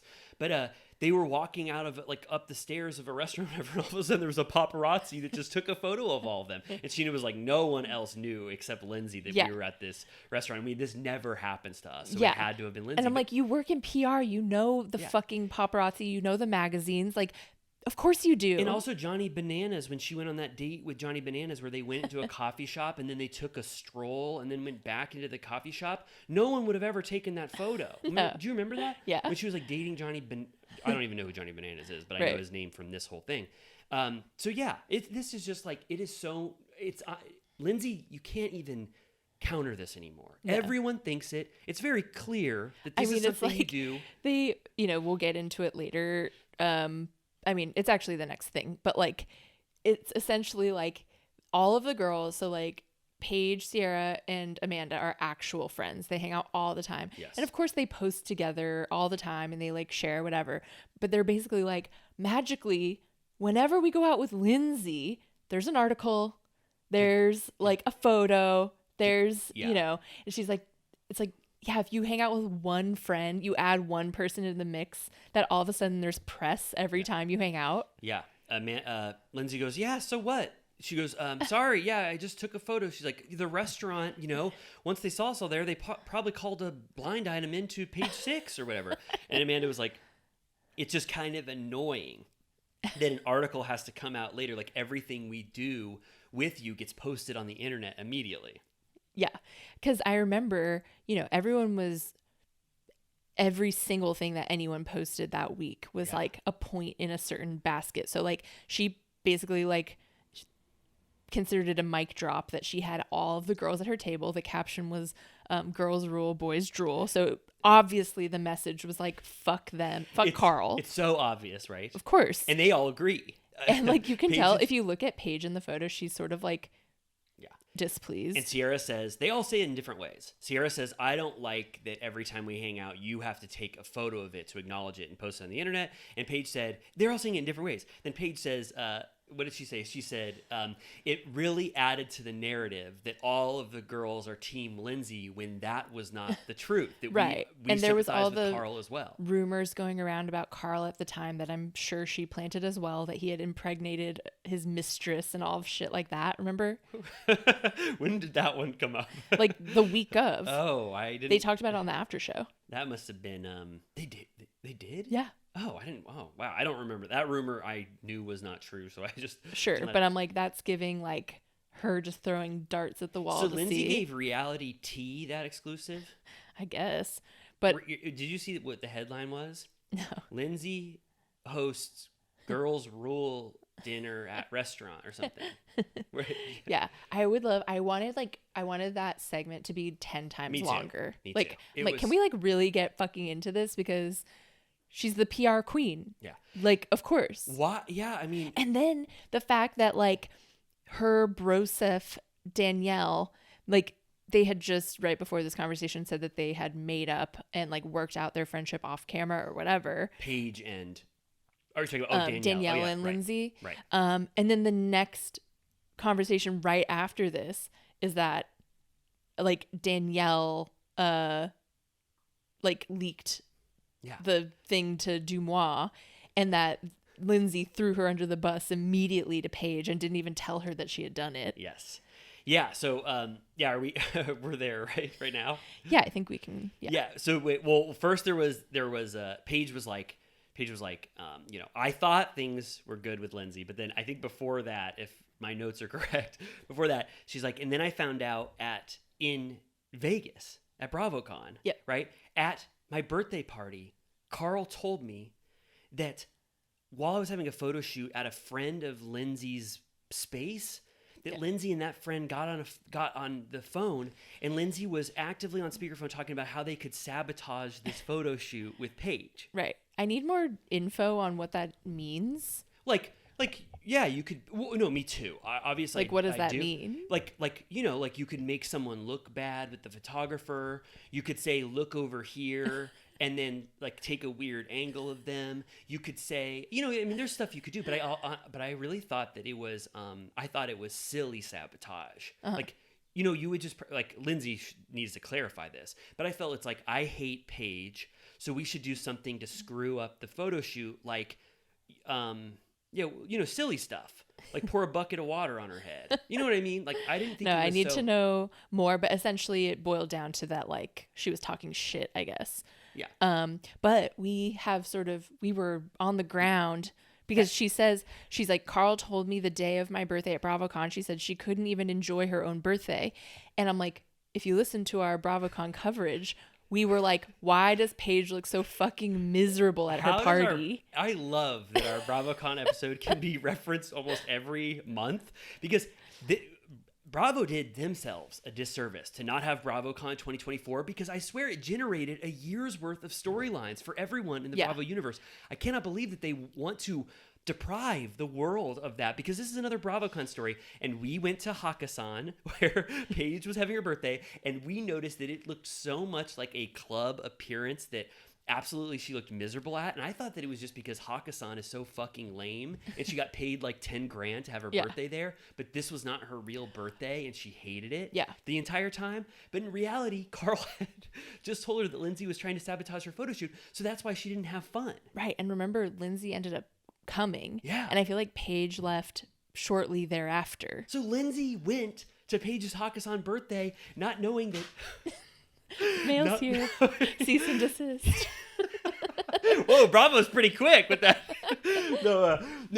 So Lindsay went to Paige's birthday at Hakkasan not knowing that Carl had just spilled the beans on Lindsay trying to sabotage the photo shoot. You can imagine a world where Lindsay talked shit and jokingly tried to hypothesize ways that you could ruin that photo shoot. It's just indicative of Lindsay being horrible to Paige. Yeah. And then Danielle catches it. This is when Danielle gets a little bit of the brunt too, because she's like, I've seen how both of you operate and I don't fucking like it. And Danielle goes, me? Now I'm in it. And then that's when we get my favorite legend in the Bravo universe, the Craig Conover drunk as hell at Kyle and Amanda's wedding, which we've already talked about. And Danielle said, I didn't leak that story. I just confirmed it. And what does that mean? Does that mean that when Dumois put out the thing, Instagram screenshot, and it says like this this drunken Babadook. this Babadook of the South who sleeps lightly on his pillows every night needed to use a toilet so badly that he ruined a wedding. And then Danielle said, "That's true." Yeah. Who did she tell that to? She probably just replied to the Really? post and was like, "Can confirm." Is there an Instagram? Is there a screenshot of that of her saying this Yeah, is seriously, true? Dumois. Maybe she has a burner account. Yeah, and then they think that this is Kyle and Amanda think that this is basically saying you did it. That it's like she hasn't denied that she actually is the one who did this story, but confirming it is almost just as bad. Yeah. And then Danielle goes like full fan mode, which I thought was interesting. So Paige goes, "You are admitting to me now that you confirmed that story?" She goes, "What a weirdo." She goes, "It was juicy as hell, so I had to confirm." And it's like, why would you say that out loud? That's like You confirm creepy. juicy stories about your own cast members, about their significant others being drunk and kicked out of a wedding. Yeah. Like, it was a very odd reaction to Danielle is like screwy in the past couple of years. what happened. And then but why Amanda does- goes, why "I does- want to know what else they've leaked." Is what I want to know. Yeah. But Danielle's reaction, she's kind of like, I never thought you'd be mad at this. It was a story so juicy, I had to spread it. And it's like, you think Paige is going to like that? Well, no one would like that. And No. Andy smiles at Danielle and he goes, "You thought that she would be fine with you spreading that story?" Yeah. And, like, Danielle's reaction is just very odd. Yeah, no, it is weird. And then Andy turns to Lindsay and he's like, You really sold her down the river pretty fast. yeah, he's like, "You had no problem throwing her under the bus." And she's like, "I just wanted to clear my name." And then her and Danielle go back and forth. It doesn't seem to be that much of an issue. She goes, "You should have told me that you told her." And she goes, I should have. And then that's that. And I'm like, she like fucked you over, dude. Totally. And But Danielle fucked her over by not speaking up at the reunion last year and letting Lindsay take the heat yeah. for it. Everyone should admit their part in this drunken behavior that happened, and Craig needs to talk about it immediately. Yes. What else happened? I feel like we can skip to Ciara and West because I don't give a fuck about Balloon Guy. Oh yeah, let's And I don't really give a fuck about Danielle versus Gabby. Danielle versus Gabby. Oh yeah, we don't really have to talk about that. Nothing fruitful came of that. Yeah, I mean it did. I guess I did like just to last minute on that one on the Danielle versus Lindsay. I did like that we find out that when that episode was airing, like 4 weeks ago or 6 weeks ago, that's when Lindsay texted Danielle being like, "Shit, sorry." Well, that's what we were wondering. Sorry, I'm I like, did is that. she gonna see that for the first time on the show? And it was true. Lindsay let Paige's perception of Danielle be permanently altered and let Paige hate Danielle for the entire season without telling Danielle that she had done that to her friend. Yeah. So all of Paige's thoughts about Danielle were influenced by this thing that Danielle never knew happened. Yeah. Yeah. And Paige was kind of, I guess Paige didn't want to make it a bigger thing because Paige had every right to bring that back up on camera, but I think Paige just wanted to nip that in the bud. Yeah. She doesn't want that story to keep going. Yeah. But the only way to get that story out of here is by doing a 1 hour special about exactly what happened. Kyle, Amanda, Craig, Paige, Danielle, Lindsay, a Turtle Time exclusive. It's called It's called The Drunken Nightmare at Kyle and Amanda's Wedding. Well, I heard that at the Watch What Happens Live 15-year anniversary party that Kyle and Craig did not speak. Sprit society shit. This was always tenuous. I knew it. I knew it when Craig was trying to hand out money to Kyle at Winter House when I didn't know Craig very well. Kyle was like, "Who the fuck does this guy think That was he like is?" one of the worst moments I've ever seen. Like Of Craig. Yeah. Yeah, that fully influenced my opinion of him for 6 months. I was like, "Who the fuck is he was this a douchebag?" disaster at that time. On Winter House. He was Yeah. putting lampshades on his head. He was breaking bottles. People are saying, this is what the exclusive I want to get, but people are saying when Craig didn't want to go to the porta potty, he thought one of the bedrooms was a toilet and he took a shit in the bed. A full Kendall or Logan Roy. Yeah. And then they said that he still had to shit more and he did a double decker in Amanda's dad's toilet. Yeah. Remember when, I'm glad that his drinking seems to be more under control these days, because remember on Southern Charm when he stabbed the wall with a butter knife and like destroyed the ligaments in his hand? He got mysterious alcohol related. He got a Mary. They called it mysterious alcohol related incident. Huh. Yeah. I haven't heard that before. Yeah, me either. Okay. Well, all right. So that was the last Okay. thing I wanted to say about that, and let's skip exactly what you said. Yeah. No balloon guy Joe and whatever the hell else. Yeah. You said. Okay, let's get to the tough part. Oh. Okay. Ciara and West, they start this by asking Jesse about if he regrets calling out Ciara at that rooftop event about them not having sex. And he said, yeah, he shouldn't have brought it up, but they're all very close, so it felt not totally inappropriate to him. So yeah, it's very clear. Ciara's like He throughout wanted- this doesn't even want to be the one to represent the situation. She just keeps saying, let fucking West talk about this because he's the one that like called the shots basically. Yeah. And he said that after the summer they kept things rolling through like early December. Andy asked if they had sex. Ciara says yes.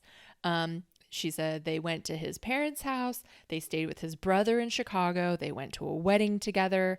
And, you know, they were essentially dating. Yeah. West says basically, like, he still won't even just, I'm like, what is the definition of dating if not that? Yeah. Like, he will barely say that they were dating. So Ciara keeps putting it on West to talk about it, and West is not, like, properly putting the timeline into perspective. He's not really saying a lot, so they keep having to go back to Ciara to clarify this timeline. And Andy has to get more answers. But you just said it. It's like they dated. I mean, anyone would consider this boyfriend and girlfriend, but Wes says we didn't use those terms and we never clarified that we were exclusive. Right. But he says that they did sleep together. He said he was still sleeping with people at the beginning of summer before him and Ciara turned on the full relationship mode. So he admits to having sex in the summer. Yeah. So that puts some credence on that clip that you sent me where people got the time. The closed captioning where Wes says, I have to lie to Paige right now that I've been sleeping with people because I don't want to look so horrible. Yeah. But they Changed didn't switch it. the closed captioning. So he admits to that. And then around December, so Ciara, he was doing all the things with Ciara that she talked about are indicative of a strong, real relationship. The wedding, going to the parents' house, and then in December, they went to a bar. And then they both say that how did Wes put it? Well, she said that he basically said he couldn't commit for show reasons. Yes. And so, you know, she said that she felt like essentially that he used her for a spot on the show, that like you know, that it would behoove him to have like a relationship on the show. It's kind of like a fast pass to being like in the cast, kind of, which a lot of people were already saying that like online, that really? like, yeah, that like it's a great way to just be inserted completely, you know, like you're not on the sidelines, like narratively. Yeah, like you're completely in the mix at that point, like everyone's rooting for you. Oh, okay, but Jesse didn't do that. And West was more beloved than Jesse, so I'm just a thought experiment. Sure. West could have had a huge impact just from how beloved he was, just like Jesse. But he got way more. I don't believe that he did that in any like conscious way, but like. I think it is like you get way more screen time and way more storyline if you're dating someone on the show. So that would call into question everything about what West said about Ciara in terms of being attracted to her, wanting to date her, ever wanting to be serious. That means that he was faking. No, I don't think he's that diabolical. I'm just saying that that's what people online have, or I've seen that said, and then she said it. So I mean, you know, Amy and I are completely objective and absolutely unbiased, but I think that there was something real there. That's why it's so annoying that, I mean, he agrees that he kind of flopped this, and I wanted him to speak up. I think he was so nervous about saying the wrong thing that, like, he didn't say anything. He goes, like, he did say, like, it was offensive to question his sincerity because he's like, but then even the way he phrased that what they had was real, he goes, our relationship was what it was. It wasn't fake. And I was like, that's the most like flaccid way to describe a relationship. Yeah, that's when he said, just in this interview that I listened to, where he said, I do a bad job of articulating like my feelings and using like relationship terms, so I feel like I didn't get my point across. Yeah. No, I mean, I was like, I'd be offended if I said, I felt like you used me and like spit me out at the end. And he goes, our relationship was what it was. I'd be like, die? So you mean a more vocal, hearty defense of the true feelings you had, other than it wasn't fake. Yeah. Okay, got it. That could have been articulated a lot more. I mean, West doesn't, overall, he is not very clear in what he's trying to articulate, and he does let the room create the, their side of the story without providing much counter. Right. And it gets really bad because West says it wasn't fake. It wasn't fake. But then Paige goes, well, you proved Ciara's point about this being for the show because you said for show related reasons that you didn't want to continue on because this was a new experience for you. The whole Bravo TV show fandom part of this thing, and that you didn't want to like compromise that future with someone. And I'm sure this was expressed not very clearly even in the moment. I feel like what he was trying to say was, which doesn't really make sense, and they were all like, yeah, that's not how it is, like we live this life, where he said that like he was basically like worried that it would be a bad look to be like in a committed relationship while like partying with fans or whatever. Yeah. And Amanda's like, Kyle does that like 5 times a week. Like that's like his whole life. Yeah, it's not a big deal. Kyle kisses like women on the cheek. He kisses, or no, he hugs people. He kisses babies. Like, and then Paige goes, you are speaking to the wrong audience. We have all done this. We're all in like she has like a super hunk Bravo boyfriend. Like they all do this all day long. And I love it's Amanda. Not a problem. Amanda, this was so great. I love all the like behind the scenes stuff about how they talk. She goes, the Bravo fandom is actually super respectful of relationships, and they wouldn't like hit on you publicly if they know you're in a relationship, which I think is like, she goes, you might get a few stray nude DMs, but for the most part, Bravo fandom fans treat them like they're in a relationship and don't sully that kind of shit. Which I thought was good to know. Yeah. And then it kept taking a darker turn where I was like, why are you even saying this out loud? He said that all the press and like Instagram and everything that was reporting on them dating, he was described, it would be like Ciara and the newbie, or like Ciara and like this new guy from Summer House. And I'm like, well, the show hadn't aired yet, so no one knew who the fuck you were. Also, who fucking cares? It's not like, I would understand if you were like, I don't want to get into a relationship with Beyonce because I'll lose my identity. It's like, you know her. She's not that fucking famous. And the second the show airs, you'll just both be cast members on Summer House. Yeah, I don't think he should have used that defense, right? No, it's stupid. I also didn't see any of that. What? It was probably like early. It was reality tea and stuff. They were reporting Bravo newbie.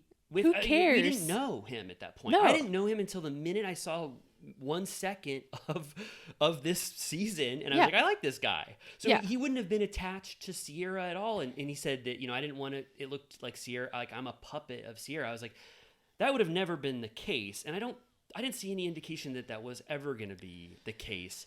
And then Ciara says, she goes, I think you use the show as an excuse to break up with me because you didn't truly want this relationship to continue. Yeah. So you were kind of pulling a lot of different stuff from the Bravo fandom or what it's like to be on a TV show to justify why you just didn't want to continue with me past December. And Kyle said he probably overthought the show part of it. And I was thinking about it and I was like, I feel like because he's new, when we talked to him, he was saying, and he said this other places too, like he really wants to keep a real job.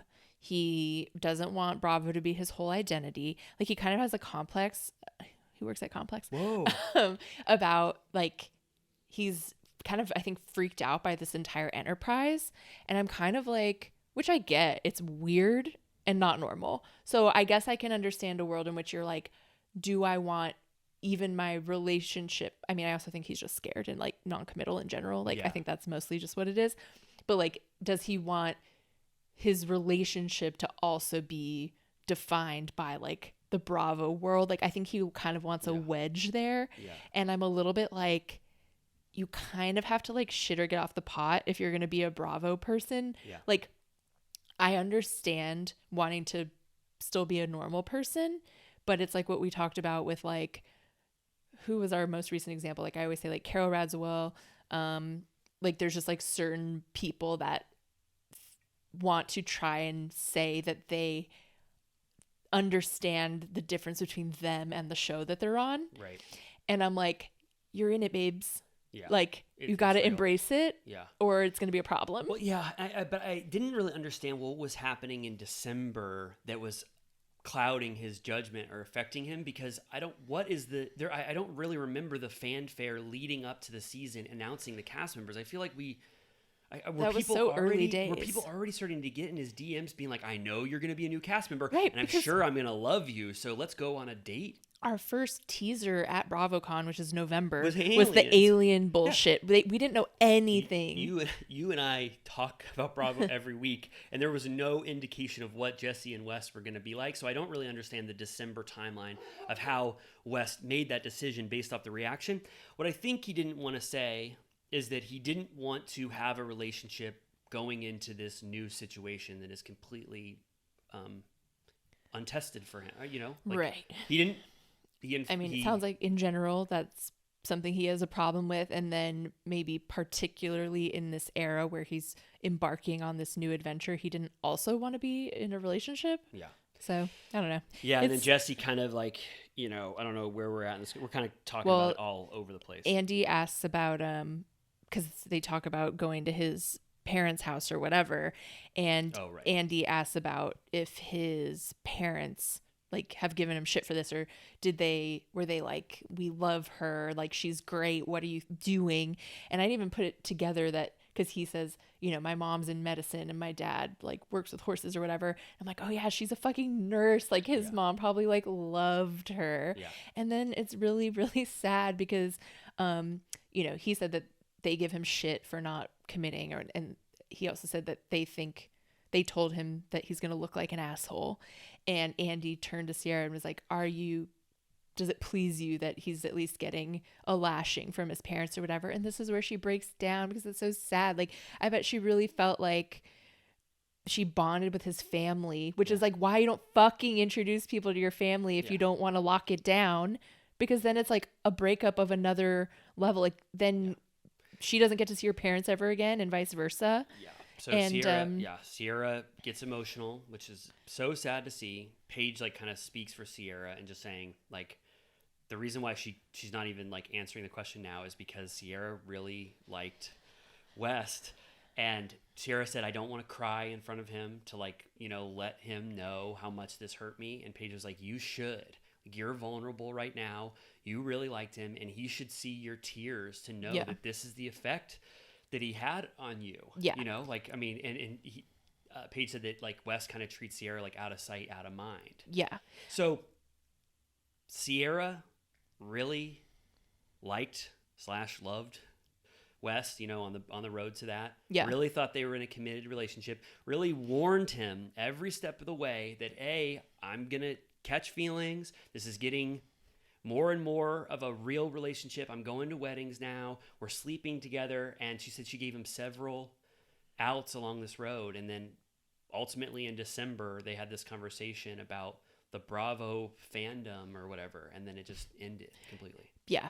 So yeah, she is crying about at first with the parents thing. Then she goes, you know, she's not out here sleeping with whoever. Yeah. She doesn't have the capacity to spread herself that thin. That's why she was so cautious for a reason. Kyle. They cut to Kyle. He's like really trying to hold it together, which I thought was like very sweet. It really was. Which I'm like, why isn't West fucking crying? Sorry, West. Yeah. He was like really like shut down. Yeah. Yeah.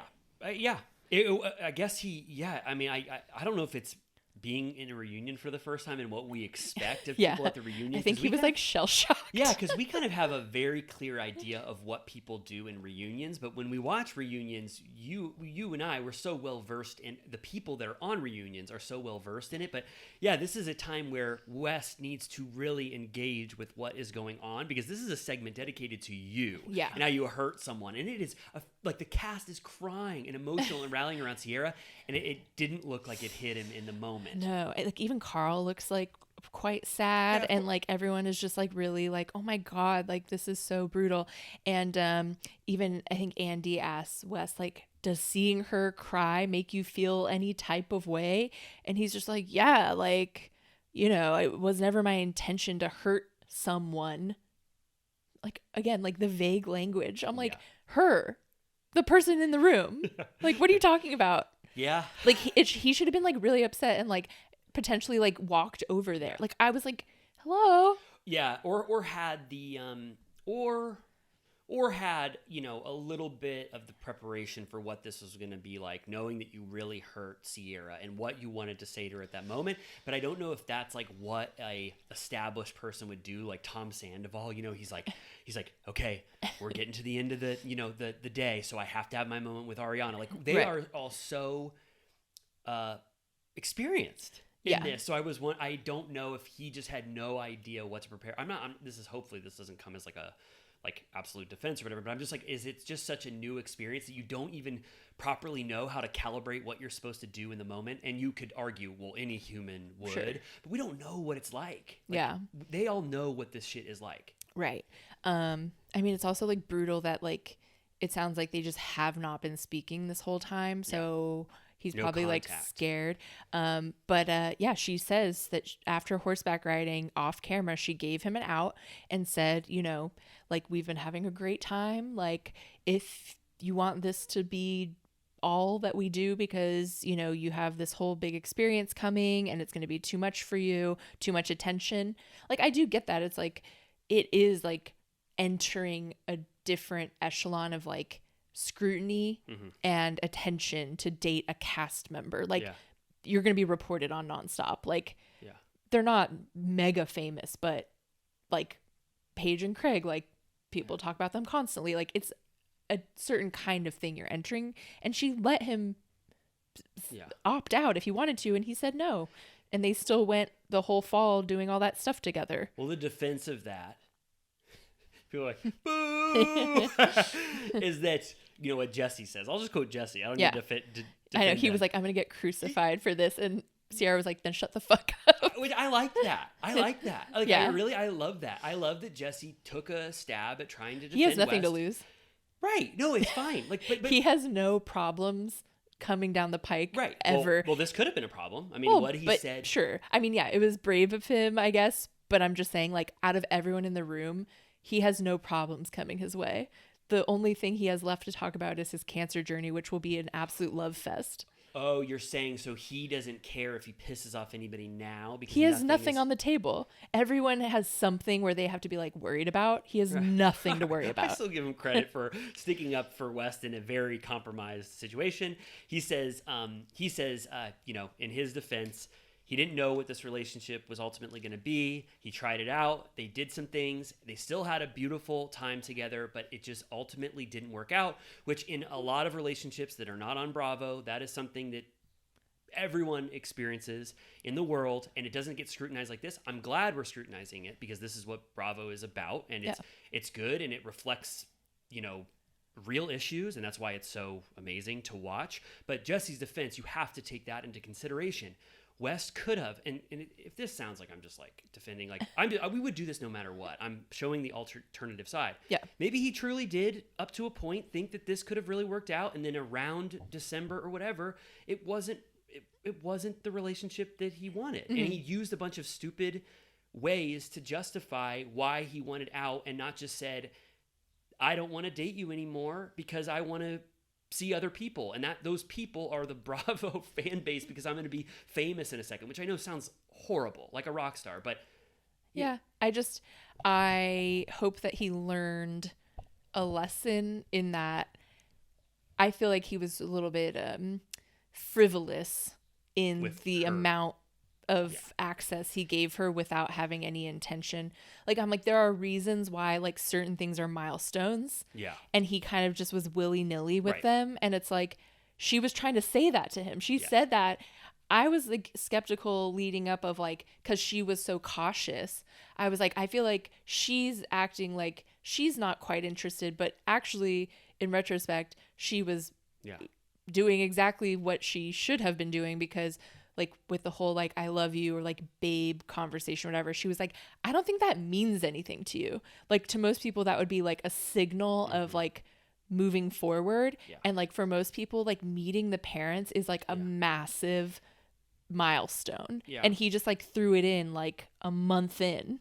And it's like, what are you supposed to like? That's such a mind fuck. Okay. So it really depends on if you think that West heard Ciara's warnings about how she's going to fall for him and she loves him and these are all significant steps. And he said, no, let's rush past this because I still want to date you for a certain amount of time before I break up with you and I want to do all these things, but I don't know what's going to happen and I don't really care or give a shit. Or you think that he wanted to see where their relationship went and would do those milestones because he liked her, and then when it didn't work out, it didn't work out. It's just how you view what Wes did, right?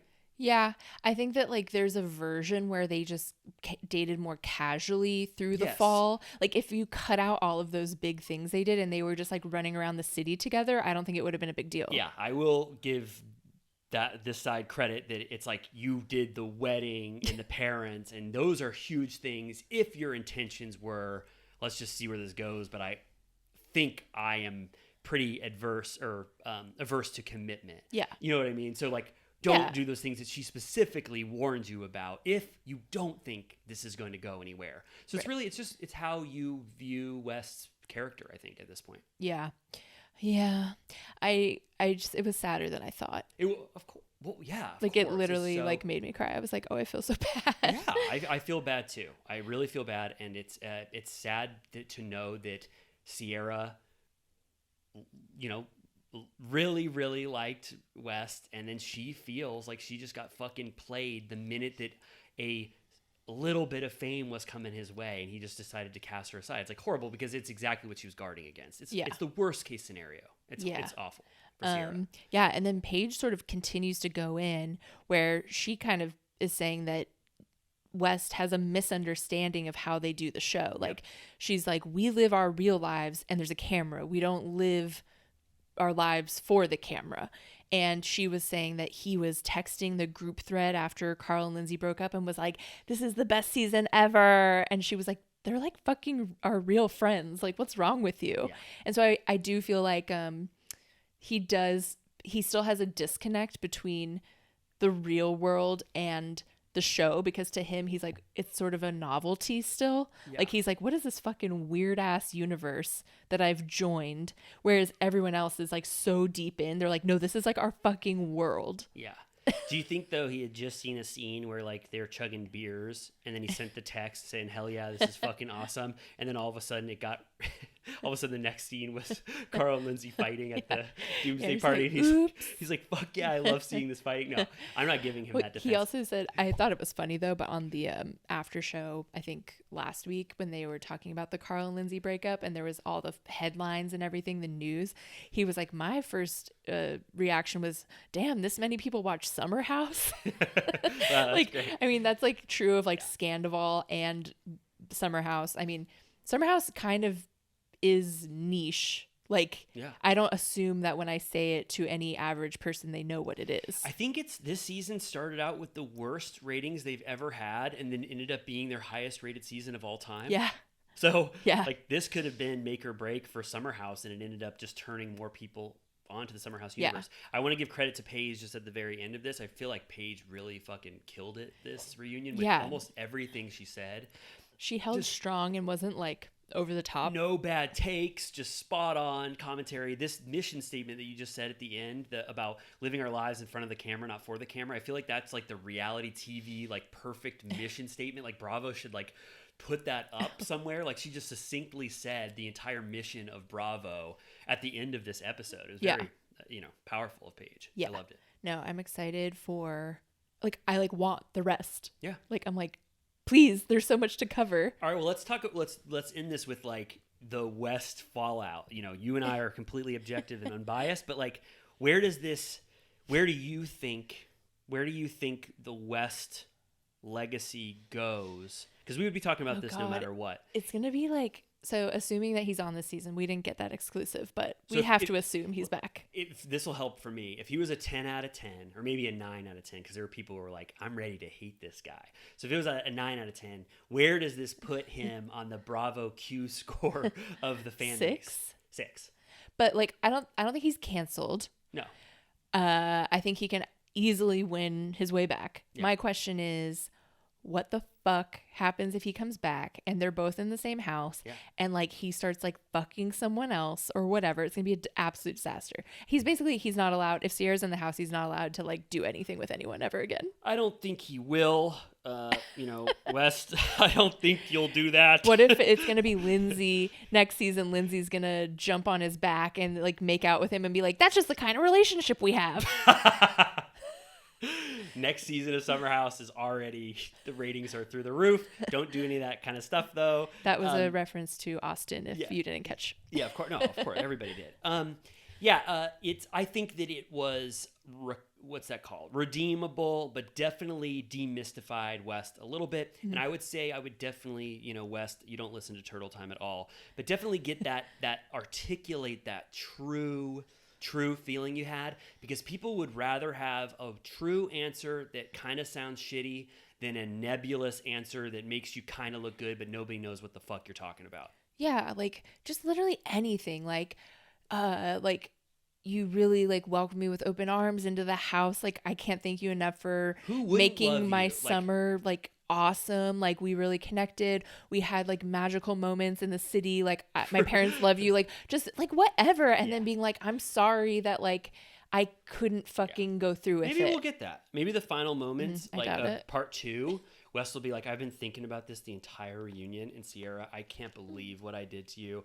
And then we'll go, whoa, the Q score just went up from a 6 to a 8.5. Well, I'm like, yeah, like sincerity would get him a long way. Do you agree with me? True, bad is better than nebulous, ambiguous. Yeah, well, I feel like he was trying to his honesty was like revealing the worst impulses, like the fourth wall break kind of stuff. Yeah, where he was like, well, like I'm overwhelmed by the like the fandom. And we were at the Bravo watch party too. That kind of made it kind of funny. It's like, we've seen what those are like. It's not, if anything, I'm like, bro, you should you need a partner to protect yourself from like the bottom dwellers. Yeah, well, that's good. I'm glad we did that. We like really talked about that, right? Like that was pretty deep, and I can't wait for the rest. So I guess we obviously need to get into like the true nitty gritty of the Carl and Lindsay breakup. Yes. Like, I guess, I don't know if they're going to get into, because it was a little bit of an unsanctioned part in part 1 where they talked about it. So obviously we're going to get to the official conversation about it.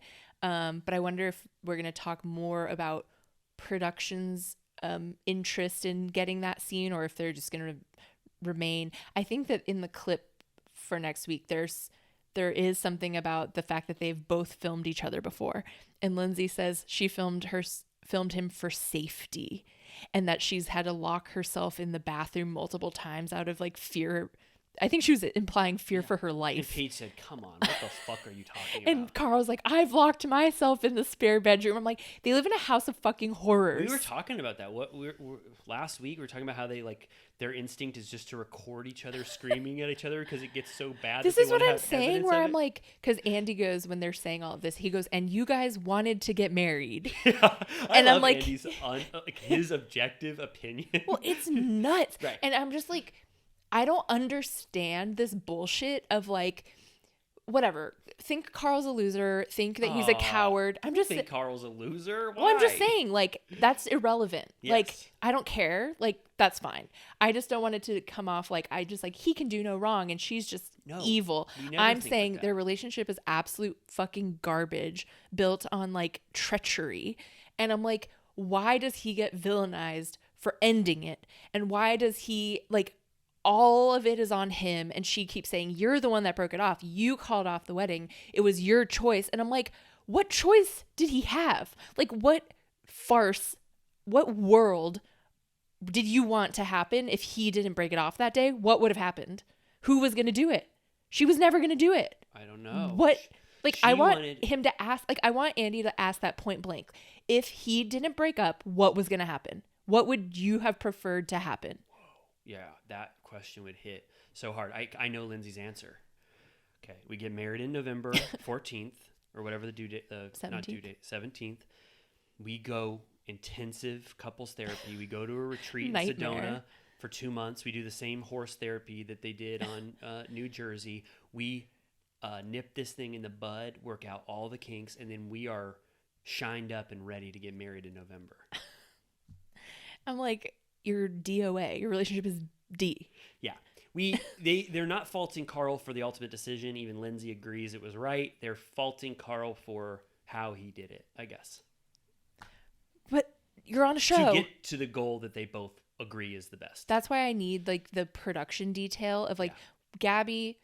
I felt like that statement should carry more weight of like, obviously the show needed to like round out the end of the relationship or like the update post summer. I think they've stopped arguing that point. Lindsay needs to drop that point. Of course they're going to film you 2 days after when you just ended on a horrible fight. And like Gabby even rationalized that. So that is over. They don't need to justify why Carl called cameras. They're about to film each other. I hope Lindsay that- was about to release to page 6. Did you hear him screaming behind me? I'm locked in a closet. It's giving Kim and Croy. Yeah, totally. Oh my God, don't get me started. Oh, Kim and Croy. Kim, Croy, please listen to Turtle Time. I swear I can solve your marriage. Just watch Don't Be Tardy seasons 1 through 3 again. I swear you'll love each other so again. sad. It's so sad. I looked at Kim's Instagram because I started following her because I was like, God damn, I love Kim now. I forgot how powerful Kim was. Red In her Solo last- cups. Huh? Yeah. And she's so funny. Yeah. She's like Bethany level. Yeah. Like everything you do, point a camera at her. She's so funny.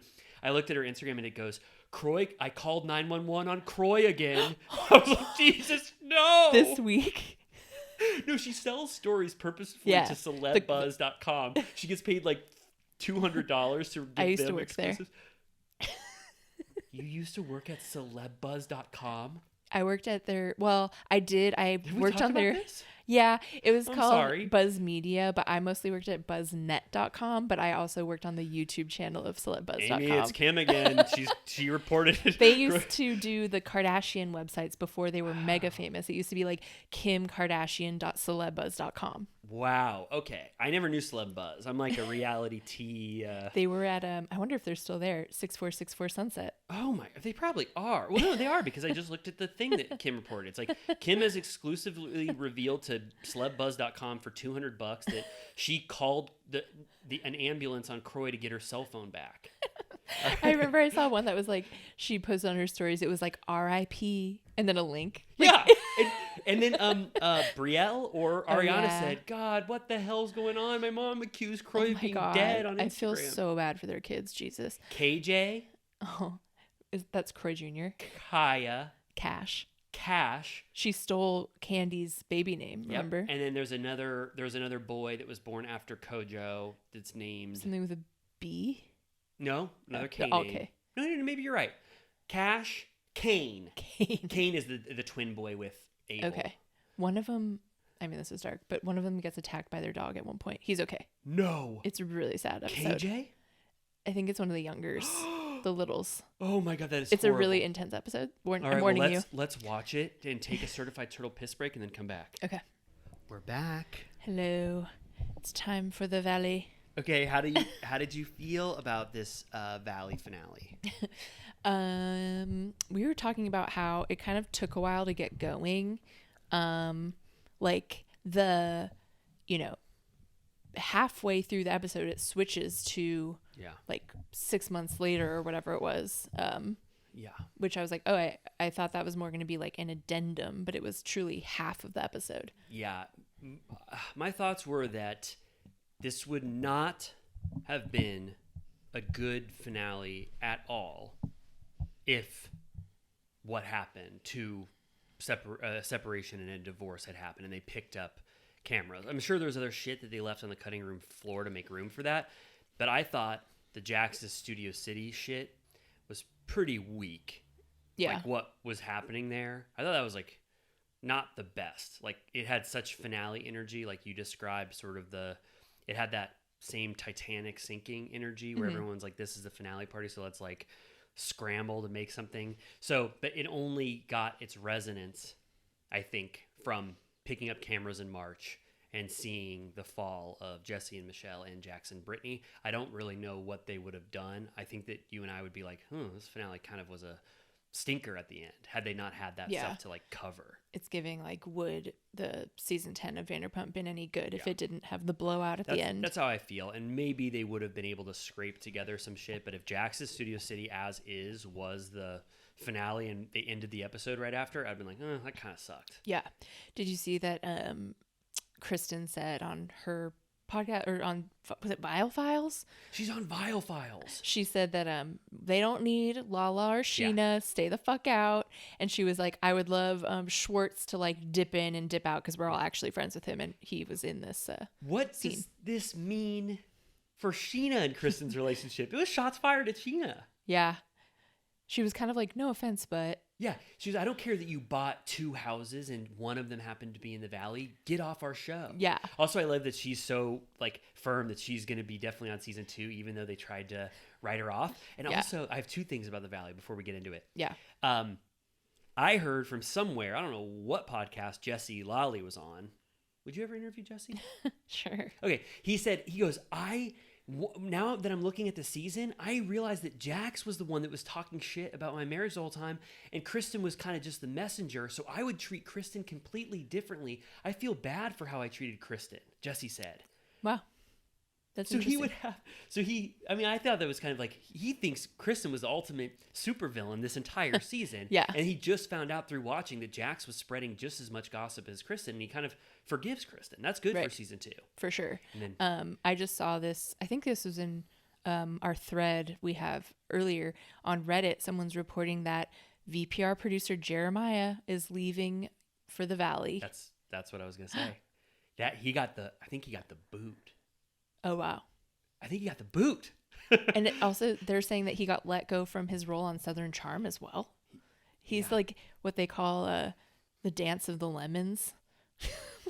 I don't know why I never forget this phrase. I saw this documentary about how teachers can never get fired. They just like move them to like other schools. And it's called the dance of the lemons. Is it called the dance of the lemons? Yeah. I like that. And it's when it's failing upwards too. Yeah. I think is like a similar concept. This maybe not is failing upwards. They just keep putting Jeremiah wherever he can go in the Bravo universe, and they keep not wanting him on certain shows, but now the Valley gets him. Do you think Jax is like, fuck that guy? Yeah. I hated that guy in season 8. He's one of the reasons I got fired. He can't be on the Valley.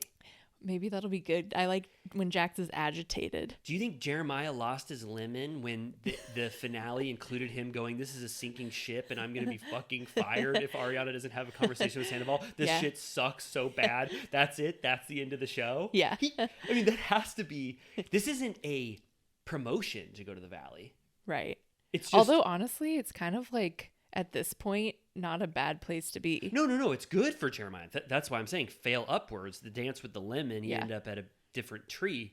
But also, I would feel like, why would the Valley want Jeremiah?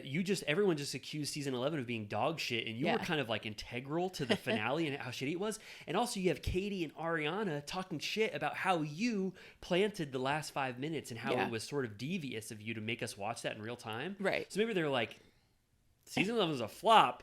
Let's get you over to the Valley. We're not going to fire you completely, but they could use you over there. Right. Yeah.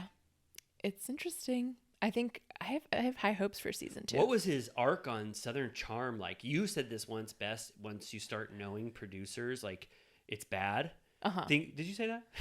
I don't know. Did I? Someone said in the internet about Bravo, once you start knowing behind the scenes people in the Bravo universe, I was just gonna say, like, good sign. the fact that his name came up so much about Vanderpump is not good. Not good. But I wonder what his Southern Charm arc was. Was he like was Craig and Shep were like, this guy fucking sucks, get him off our show? He's like, he's like, Thomas Ravenel has something to say. Anyway, so that's Jeremiah's journey.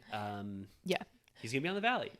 We'll see. But I did like exactly what you said. I didn't mean to like just go over it, but I do like that Kristen and Jax are definitively saying that this is not a safe haven for Vanderpump Rules people to retire. Yeah. Let Danny and Nia stay. There already is a pretty big cast. Yeah. Like there's a lot of people.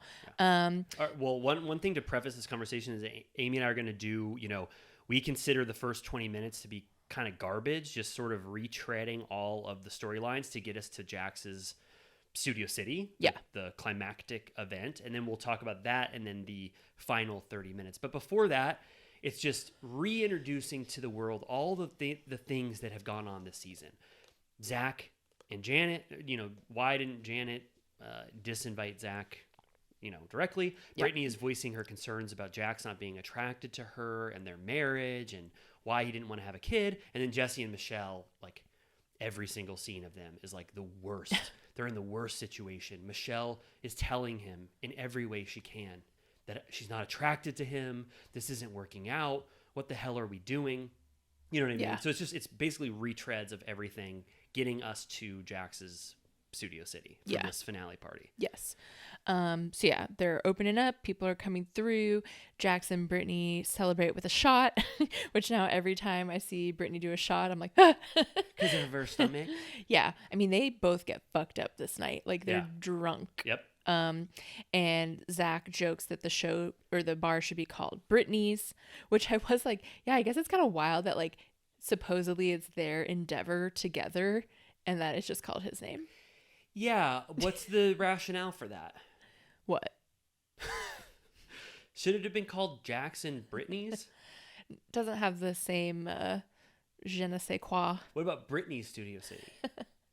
It's just like so nondescript. Yeah, they kept touting that. They're like, this is really Britney's bar. Everything about this is Britney, but I don't know. I mean, he was the one. It's very funny to me that he cannot stop harping about that he's like on the verge of a mental breakdown because of how stressful this has been. And they show the before and after, and I'm like, you changed the wallpaper? Oh, and that plant wall, right? It looks exactly the fucking same. They did the plant wall the day of opening. What were they stressed about? Yeah. Can I have 3 minutes of your time? Oh, no. You went to Jax's Studio City for the first Oh, time. yeah. We haven't talked about it last Friday. Yeah, we went last Friday. Give me the quick your perception of walking in there. Just 2 minutes. Give it to me because I think people will care what you think. It looks like any other place. It looks In the world? like it looks apparently what it looked like before. It's giving like sticky floors. Where the floors, I had trouble. I told you I had trouble getting in because one of my feet was stuck in a walking their position. Wine is disgusting. The beer cheese sucked. Oh my God! Wait, stop the takes. No, I'm just kidding.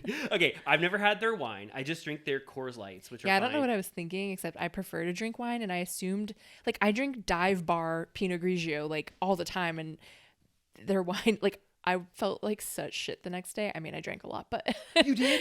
Yeah, I mean, that was the day we interviewed West, and so we did like multiple shots to chill out. But the beer cheese has a consistency that maybe we'll post the photo. I stuck my spoon in it and I picked it up because it was so like gelatinous. Yeah, what do you call that? Yeah, it did not. It had a cheese whiz. Yeah, vibe. it did not allow your spoon to move through it very easily, and it stuck to the. I'll give you. I'll go on the limb with you. Jax's the beer cheese was not nearly as good as even the beer cheese I get at Trader Joe's when I want to have beer cheese. I was like, if this is what Mima's been cooking in the kitchen for all of Britney's life, I was not loving it. Yeah. I've had better beer cheese, almost anywhere. Every time I've had it, so I feel bad saying that, but if that's going to be the crucial cheese on the menu, you get Mima in there because I don't think she approved this. Yeah, and then because like the thing I don't understand, we've talked about this. So it's next to Rocco's. Yes, it's essentially an extension. They share a kitchen, right? Katie said that, and I think no one countered that. It's like an extra room attached to Rocco's, so they have the support of Rocco's as a enterprise. All of the everything about an established bar they get to milk. They essentially just rebranded the private party room. So it's technically not a freestanding bar that is owned and operated within Jax's guidance. It's more like you get to curate this room, but we're feeding off of everything to do with Rocco's Tavern. Yeah. So I'm like, what was the big stress ball? Well, cleaning that sign, putting those plants up, Changing the light bulbs. getting the Brittany to make a bunch of the wine that you drank. So yeah, I'm like, yeah, if we're gonna give Schwartz and Sandy's and something about her shit, Jax is, Yeah. I don't know. That night that I went with you, because I was there too, that was one of the biggest dud nights, even for me, because I've been to Jax's maybe now 6 times, and I swear it's been a lot more fun and lively than that. That was, I'm not saying the beer cheese is good or any of the wine is good or that the floors aren't sticky as hell, but it's been much better. That was like probably the worst vibe I've seen on a Friday Yeah, at nobody 9 was there. p.m. There was a group of girls. I assume they were like bachelorettes or something. They were dressed like old ladies, like Golden Girls style, and they were there when we got to Jax's. And then I saw Schwartz reposted that they had then gone to Schwartz and Sandy's. Yeah, that was and I kinda was fun. like, they're on a fucking crawl. That's so fun. So you didn't. So it'll be a few weeks before you'll go to Jax's with me again. A year. Okay. Wow. Damn. So you didn't love it. No. Okay. So the culmination of Jax's work, we're seeing it now.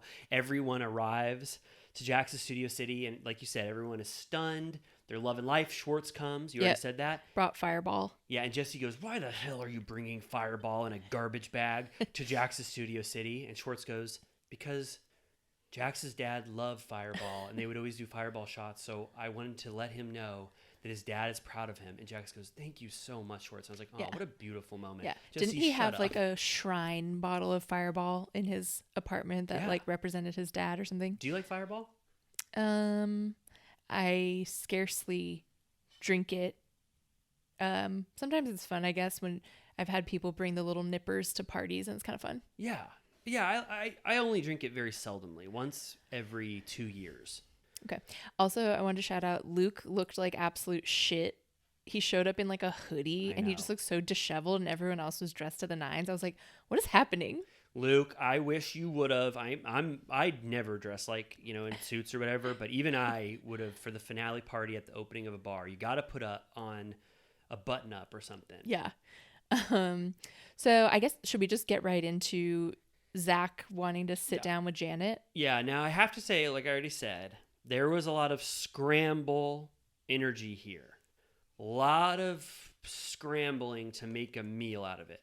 And I feel like Jax and Britney did not get that memo. They were like, we're just going to celebrate a bar opening. Friends are going to come. Please don't make this your arena for all of the explosive fights you want to have this season. And I feel like Zach and Jasmine, and Janet didn't really do a good job of it, but she definitely wanted that to be the case. They all tried to do a lot more with this environment than I think they should have, because it really felt ramped up and inauthentic. Mm-hmm. Even Zach, which I'm a fan of Zach now, but I think he was a little 10 out of 10 on these reactions that he was having. So I felt that flop scramble energy. Well, he entire had time. been held away for many episodes, so he had to get it in while he could. So someone says, "Hey Zach, you got to talk to Janet." Yeah. She basically immediately denies that she sent Jax to uninvite from the baby moon. Also, right before this, Janet does find out. Like, she goes, "Jasmine, tell me, did Zach really go to Big Bear? Was he outside of our cabin in the dark, or was that just like a troll post?" And Jasmine goes, "It was a troll post." Janet goes, "I don't like that." And I was like, would you have preferred the alternative? If he drove up the mountain. Did you want him to be in the dark in Big Bear possibly? Why? That's obviously the better alternative of those two options, that it was just to be petty to you. Right. Right. Yeah. And Janet's like, well, until you were crazy on that phone call, I was planning to invite you to the baby moon. And she's like, my friends Simon and Jared were there. They heard everything. And he gets fired up because he's like, well, you didn't fucking tell me I was on speakerphone. Yeah. I also feel like she's like really trying to, he calls Simon, quote, crock of shit boots. Mm-hmm. I guess because they're like Crocs. he commented on the Crocs a couple of times, and then now he got to Croc of shit boots. I don't really They like lower it. thirded it. I don't really like it as a nickname. Yeah. But I do think she's like trying to make her gay besties happen. Like, I feel like she's like keeps bringing them into the fold as like her sidekicks, and I think she wants them to be on the show more. Yeah. And also, we talked about this offline, but Simon, Croc of shit boots, posted in support of something about her, and Ariana reposted and said, "My king." So she's close with that little narc man. Yeah. I understood the first time I watched it. I was like, Zach's reaction is too overblown. But I do think there is merit to not knowing that you were on a phone call and it's on speakerphone and you have people making fun of you just like they were and giving if I Janet watched advice. that scene and I was him, I'd be like pissed. And I also didn't think that Zach, he was mad, but I never thought that he like treated her very disrespectfully to warrant not getting an invite. I felt like her friends were almost making it like he was speaking out of school and being like, hang up, he fucking sucks, and like they were rallying her up. But then he does go like, fuck you, Janet. Janet wants to walk away because Janet says this entire time, she's like, if anyone raises their voice at me, I am running out of this room or waddling out of this room. No one will talk to me disrespectfully. So she's already set the standard that like no one can talk to her like this. So she immediately gets up the minute Zach's voice is raised. And Zach goes, fuck you, you should fucking leave. And that's when Jason wants a little piece. Yeah. He said, I'll wreck you. Yeah. Did you like that? I mean, he has to. Yeah, he was standing up for Janet. He goes, don't you ever fucking talk to my wife like that again. I will wreck you, dude. And Zach goes, wow. I thought that, what do you think about this? Do you think that, like I'm saying, that Zach is kind of trying to have a big, explosive finale moment and it was a little too much? Or do you think he was justified in his anger towards Janet? I do think that, like, Janet is low-key diabolical. Yeah. And that, like, she's kind of gaslighting everyone. Yeah. Like, including Zach and Kristen. So I think they are, like, justifiably outraged a bit. But it's also, like... Janet is kind of new energy for a villain. I haven't seen villain energy like this. Normally when there's villains on Bravo, however you classify your Bravo villains, there's usually some energy that is also indicative of villainy. But Janet is the most like calm energy of a Bravo villain that I've ever seen. Like she is doing all this. Very pregnant, which is kind of funny. Yeah, but it's kind of like you almost wouldn't know that she is, but then when they show the montage later, you're like, damn, she was pulling the strings and talking shit and inciting all of these incidents between them. It's just different energy that I'm not used to for a Bravo villain. She's it's kind of a new archetype. Mm-hmm. Yeah, I agree. Yeah, it's a slow burn. Yeah. And then Jasmine, this is when this is when I'm like, the friend ofs are trying to justify season 2 contracts. They either want to be friend ofs again on season 2 or they want to be full-time cast members, because Jasmine, I really thought this came out of nowhere. You're tearing me apart. My wonderful friend Zach that I just got pottery with, and Janet, I know how beautiful you guys used to be, and now I'm divided. And like I was just like, I don't think you feel this way. This was a little too much. I don't know. I guess I didn't think about it that much. I was just like, wow, she seems upset. I'm sorry. I'm sorry to paint the nefarious picture on that. I just felt like this was Titanic sinking energy, like you said. They know it's a finale party. Everyone try to make a meal of whatever you can do. Whoever you want to have a conversation with, get it out of the way now. We're never going to be filming again, so get your check right now. And I felt like Jasmine was doing that. So did you feel like Janet was justified in not giving a shit about her tears? I felt like Janet has a excuse that I can't argue with, which is that if she gets yelled at by Zach, she could possibly have a baby. Is that okay? No, isn't that the argument? Yeah. Okay, so I'm saying. I mean, I've never been pregnant, so I guess I can't speak to that. Right. I'm just saying I'm not going to debate whether or not Janet can have these conversations, but I just think that she said to everyone, "I will leave if you yell at me."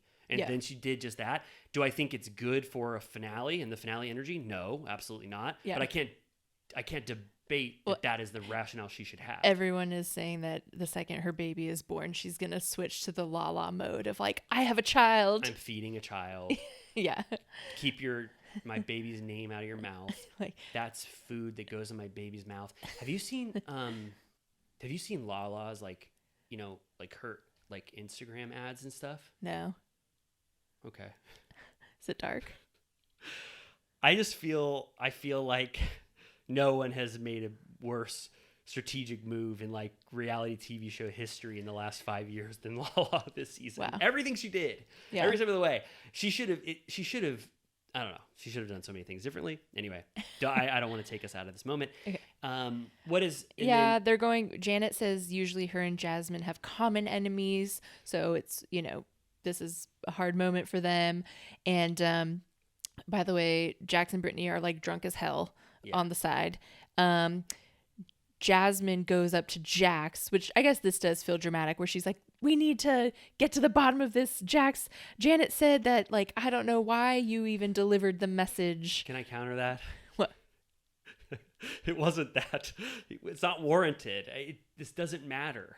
It doesn't. Yeah. To me, it doesn't matter. I mean, in the reality of the Valley, this storyline matters. But to me, it does not matter that Jax sent the message to them about Janet. Like, that didn't need to be clarified for me. And I felt like Jax was like got his producer hat on for a second. He's like, "Oh, you need me for a storyline, for your storyline? Okay, I'll go over there and scream at Janet for a second." Like, Yeah. it just felt it just had so much flop energy. Like that did not.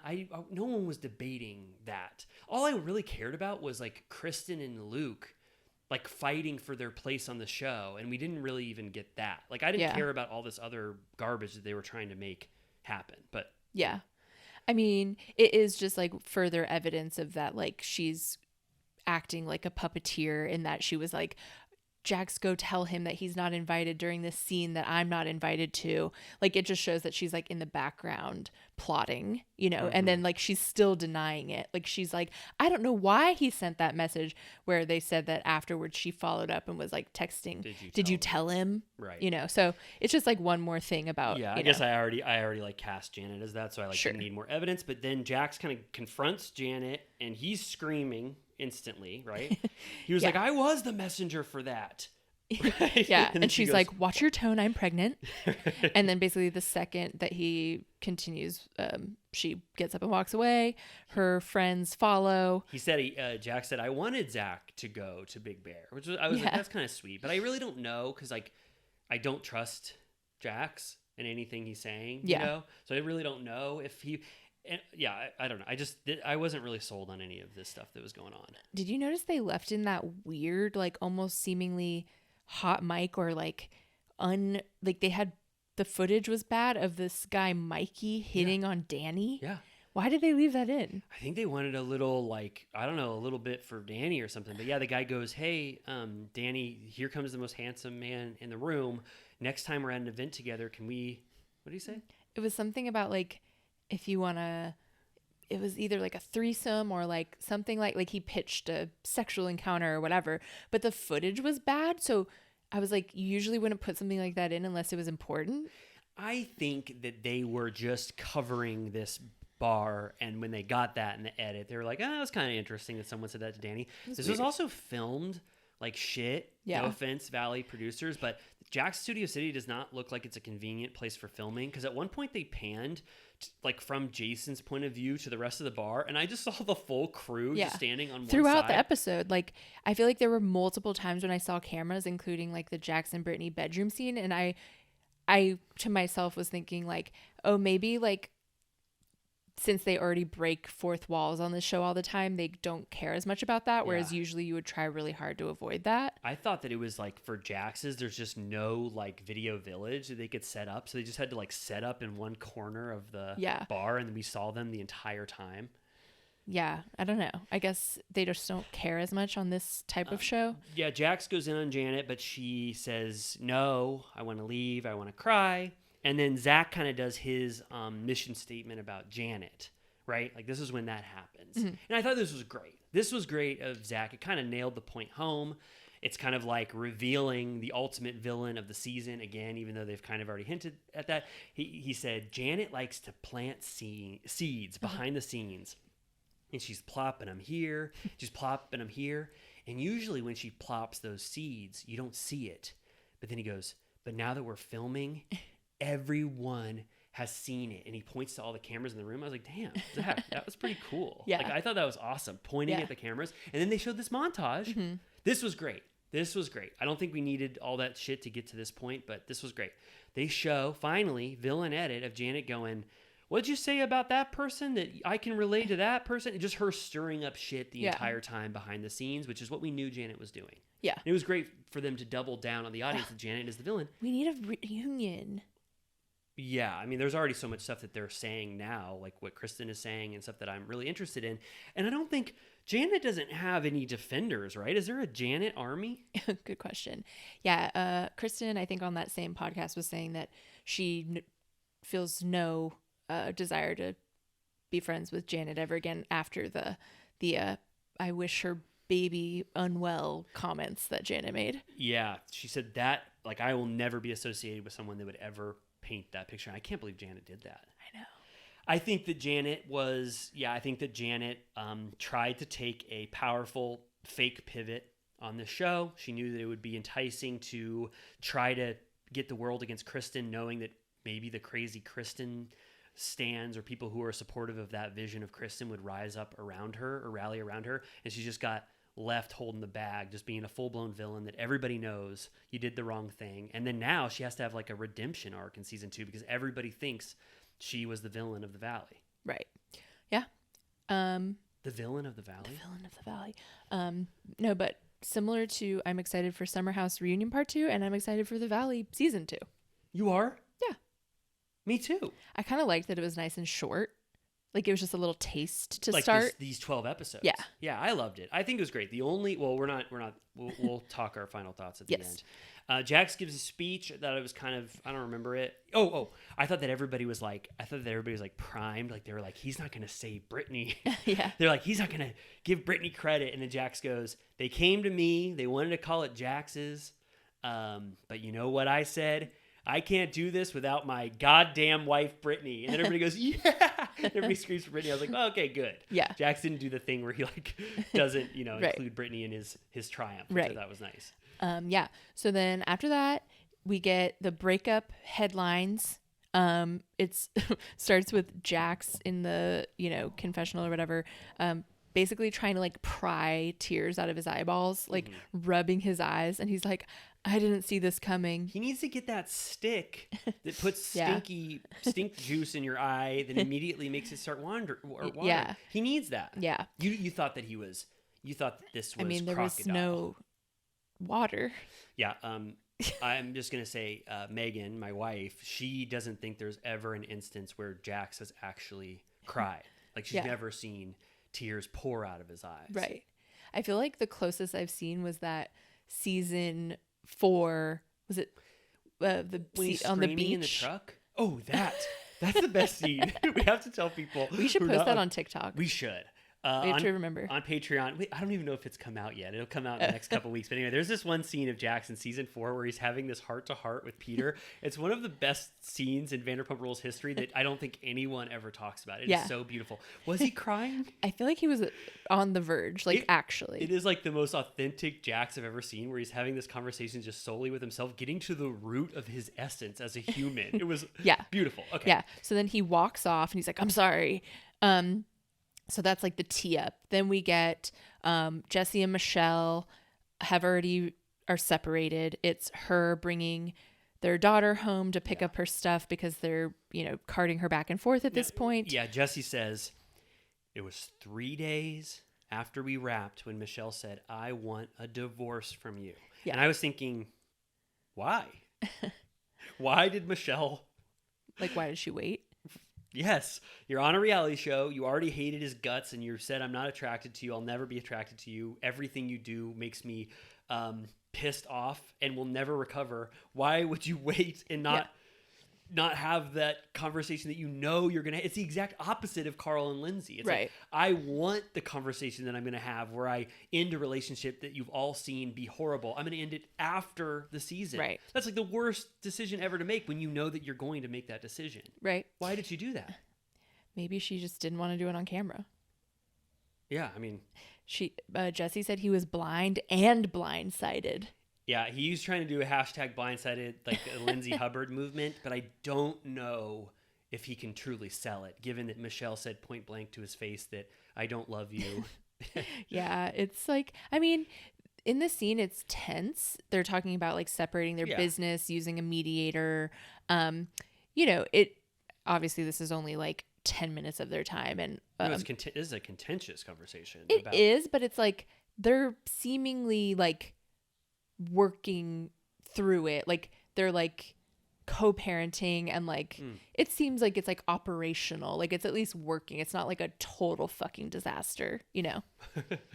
It's not a Bethany and Jason situation. No. You're right. The fact that I guess they were even able to have a conversation, I felt like all their hatred for each other was very present, but It was still, I guess, overall productive. Yeah. She's kind of like an odd bird. Like, I don't really get what her deal is. Me neither. I don't know her at all as a person. She doesn't have much personality, huh? Or is she keeping her personality away from us because, like, she didn't want this on camera? Are you keeping pivotal things from us because you're worried about the audience? Like, I kind of got that read from Nia a little bit when Nia was like, Danny, dark side Danny.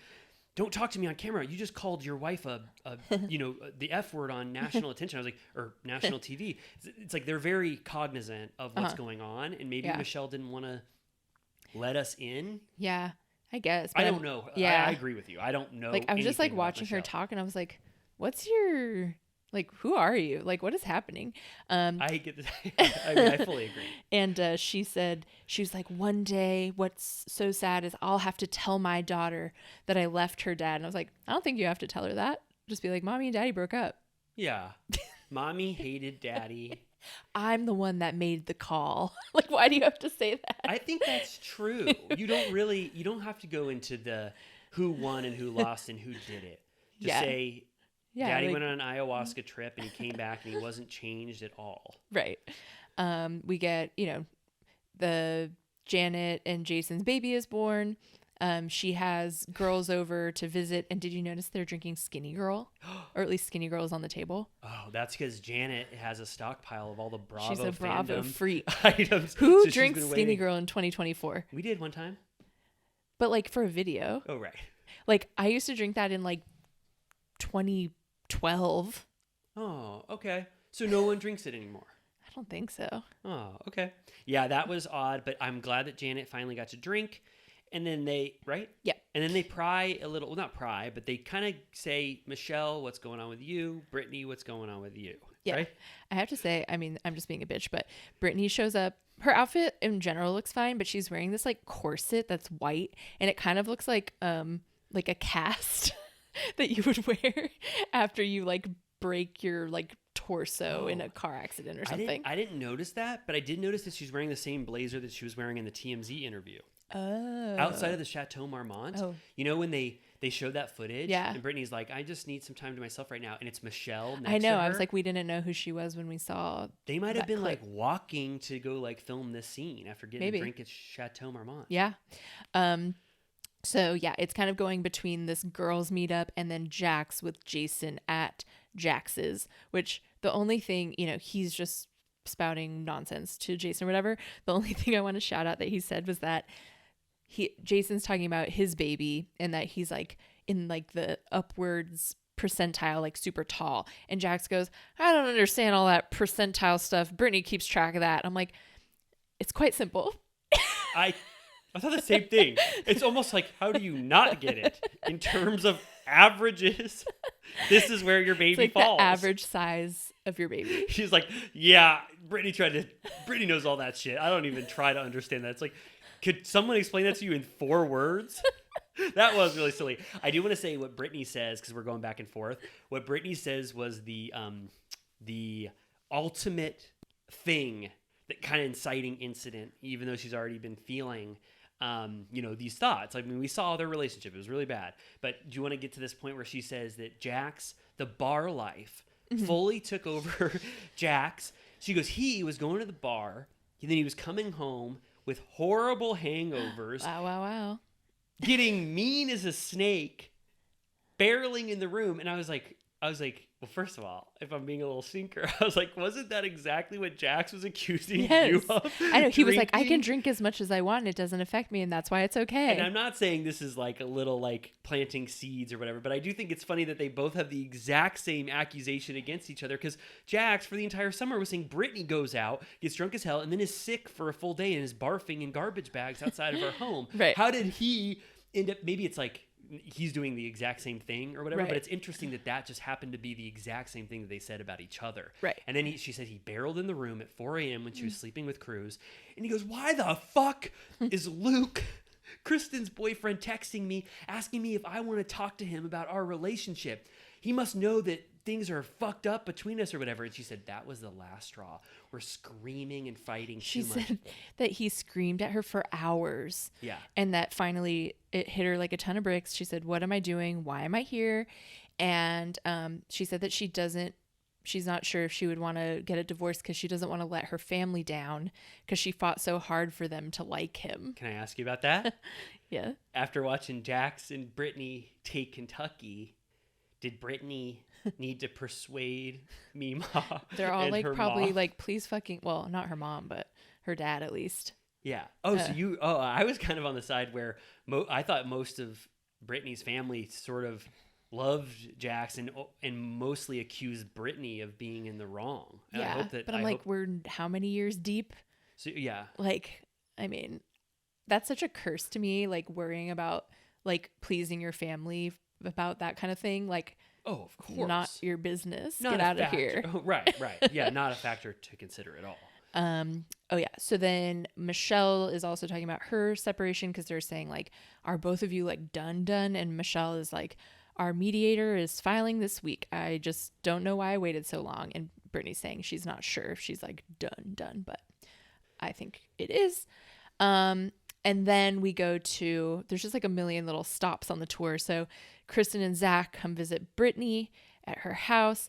They reveal like some of the more horrid things that Jax has said. Kristen reveals that she's heard that Jax has called Brittany fat and lazy, that he said that she doesn't have any friends in LA, which I feel like is like quintessential like abuser language of like, you have no one. Like that's Yeah. like scary shit. Yeah. When did we? Yeah. Someone we talked about this at one point. It's like they try to like isolate Yeah. you, tell you that there's no one that you have. Like you have if nowhere to leave go. me, Yeah. You'll be lost completely. Your family doesn't understand you or love you. Yeah, I don't like hearing those horrible That's, things like, that Jax psychotic. said off camera. Very, Yeah. very bad. Horrible. Even one of those things is like the worst thing ever. And when they show that like little peek at him going, "You're a fucking wife. Stop Yeah. fucking drinking." Yeah. It's like, oh God, Jax, Yeah. please, for the love of God, tone down that fucking language. It's horrible. Yeah. And then she says again, I have my own friends and family and money. I can take care of myself. And she repeats again that after Vanderpump Rules, she became the breadwinner, which again, I need like more details on. Me I'm like, too. how hard, not that, Brittany's capable, whatever, proud of her for making money, but how hard does Jax have to flop at making money that Brittany becomes the breadwinner? Like he was was probably the doing- famous one. Right. He was probably doing brand deals for like, I'm trying to think of like the worst brand deal in history, like no show socks or whatever, but then he'd be wearing socks that were too long in the videos. Just imagine how bad his brand deals like went. But then Right. Brittany got the Jenny Craig dump Yeah. truck of cash. Yeah, maybe at a that's, like, the pivotal- main thing. I think it was. Yeah. I think it was. Yeah. But Jax was getting like teeth whitener, laser beams and stuff. Small like, potatoes. Yeah. And then, they round it out. They try and update us with like Zach has a new boyfriend. Kristen got air sculpt lipo. I got to ask you about this, Zach and Kristen, because this was not in the main broadcast. Oh. They saved this for the Peacock Uncensored. They're really doing Kristen dirty here. Yeah. They cut the one update in the like present day for her. They kept it as just a flashback in the broadcast edition. I just feel like it's disrespectful of Kristen again for already not being in the final 3 episodes barely. Right. I did like that. She says that Dr. Rothbart, her OB, was like, air sculpt is a-okay. Like you can still try and get pregnant. And I'm like, I love that like Beverly Hills gynecologists have to know like cosmetic procedures. Like Yeah. he's like, I know all about air sculpt. That's Yeah. fine. Yeah. Zach said that a bunch of the air sculpting fluid sprayed in his face. Did you hear that Yeah, part? her like I couldn't tell exactly. It looked like it was like, I don't know exactly what she got sucked out, but What do you mean? like what area? Oh, I thought she said it was on. I don't want to say if I'm wrong, but I thought she said it was around like her. I thought Like she inner pointed to her thigh? thigh, and Inner he said, thigh. and then that stuff got thrown in Zach's face. Also to that friend thing that Zach said, you're alone and miserable in LA, and everyone you love is friends with me and not you. Everyone in the Vanderpump Rules cast, when they asked about the reunion, if they're friends with Brittany and Jax, everyone said we love Brittany and we only tolerate Jax because he's Brittany's husband. Yeah. So like she has that whole group. Yeah, around her. he's insane. Yeah. And then Kristen opens up about like her miscarriage, and it's really sad. It seems like she's gonna keep trying, but yeah, it kind of like sheds light on the like Janet accusations, where she said on that podcast like having lost a pregnancy myself, I would never fucking like wish anyone harm in their pregnancy. Janet's like painting like a season 3 paintbrush on Kristen and expecting the audience to go with it. Little do they know that she is the most celebrated figure in the Bravo fan base. And she's the definition of like, you can never make me hate you. Yeah. Never. Yeah. Even if she said that. Yeah. No, I'm just kidding. No, that would be awful, but it's not. It doesn't sound like Kristen at all. And I don't believe Janet. I believe Kristen. Yeah. Okay, so then we get to the Jax and Britney showdown at the house. Cruz is with Zuli, the nanny. Jax goes, "Are you coming down here?" And she goes, "No, you come up here." And he goes, "Fuck." He goes up, and then he goes, I thought this was kind of a funny way to start the scene. He's sitting down, and he kind of has his hat backwards, and he's kind of aloof. He goes, "So, what's the plan here?" And Britney goes, "You're not just going to get away with the way you treated me after all these years by acting like you're all cool and calm over there." Like, starting out the scene like, "So, what are you going to do? I mean, you moved out of the house. Nothing's wrong with us. When are you coming back?" Yeah. And she's like, "This is a scene where we're going to talk about why I left you and left the house, and we're living separately. You can't start out the scene being like, so what's the fucking deal?" Yeah. You know what I mean? And it's kind of it was a recalibration of what this was going to be. Right. And he says that he finally made a therapy appointment yesterday that she said he's been planning or saying he would go for years. Yeah. And she's like, "Oh, so you did make the appointment. When?" And he's like, "Yesterday." And she's like, "Right before cameras. Like, after years and years, you did it fucking yesterday." And he's like, "Well, I thought it was a good time." And then they ask him in the confessional, like, "Did you end up going?" And he's like, "No." And they're like, "Why? Because you were too scared." And he was like, "That, and it was really far." Yeah, he didn't even give the producers the answer that they gave to him. He said was probably not even thinking of that. He was just like, it was far. It was in Malibu. Also, this was interesting. Like, there's probably like 30 therapists within like a stone's throw. He got doxxed by his therapist Oh, right. in Australia. He's never going to shut up about that. He went to a bar in Australia and he found out that his therapist had just been at that same bar and she was spouting all of his secrets to the people at the bar. So he's just anti-therapy at this point. Yeah. Also, this was interesting of what Brittany and Jax were trying to say. I want to explain like my theory of it as we talk about this. So Jax says, "I think the space has been good. I think this is good what we're doing. We were fighting all the time. I'm fine with this for the most part." Like, you know what I mean? And he's like, "And I'm not really going to do anything."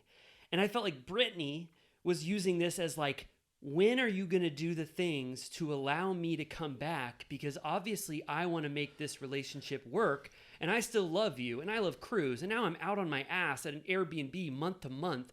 When are you going to do the 4 fucking things that I said for you to do to get me back? And Jax is kind of like, I'm not going to do therapy. This is actually kind of nice, to be honest. So when the fuck are you coming back? he just gets the house to himself. Yeah. So I feel like there's a huge mismatch in what they're trying to do here. I feel like Brittany wanted him to react like, "Don't you see how horrible it is without me?" And he's kind of like, "I don't know. I mean, you come in and you out, you make me a sandwich and then you leave, and go to an Airbnb." Like he's taking this, he's failing the test. Right. She's like, don't, think that I won't leave, because I will leave. And she's like, you took away my safe space. I had to uproot myself and my child. And he's like, well, you didn't have to go. Like, we could have worked it out where we were in like different rooms or something like that. And she was like, I did have to leave. It was like horrible. Yeah. And she's like, why haven't you done anything? And then this is where she accuses him of having said that she has no friends. And he's like, I didn't say that. And you can tell that she's like horrified and like in disbelief that he's denying it, because obviously it's very true. And he goes, what, were we drunk or something? Yeah. And she's like, I know that after the cameras leave today, you're going to rage text the shit out of me. And he's like, I'm not going to do that. Like, he's so like low energy, like just like, huh? Yeah, and it's kind of, he's not giving like Britney what she wants. He's like trying to paint this like this is really not a big deal, and it's kind of Britney just flying off the handle at him, and he's just like, when are you gonna forgive me? You know, like, what the fuck? I'm waving the white flag, I surrender, but you're not doing any of the things that she asked you to do. Yeah. And you're kind of I mean, I hate to say this, but he is kind of painting an alternate picture of what's actually going on, and she has the receipts to prove it, like the shit with TMZ and everything. Right. Yeah, he told TMZ that they were still together living in the same house, which isn't true. So she's like, now the world thinks I'm lying and full of shit. And she said, there's nothing worse than when people start to question my character. I would have never done something like this just for the publicity of our show. And I believe Britney. We thought about it for a second. We were like, is this just, you know, publicity or whatever? But now I believe Britney. The way she's handling herself in this scene, I get why Jax is the one who made the narrative seem cloudy and shitty by saying that she actually just moved in. Britney was always steadfast with this being her decision. And she always has to excuse Jax's behavior all the time. Yeah. And then she brings up his House of Villains lie that she had a stroke. This was huge. Like, she's like, who does that? And they show the clip that he wanted to leave. And he was like, I get the call that my wife has had a stroke. She's only 33. Like, what the hell? And she's like, it had been cleared. Like, they told us definitively that I did not have a stroke. Already knew that. And did you see Anfisa's reaction? Yeah, they were like, holy shit. Who is the other villain?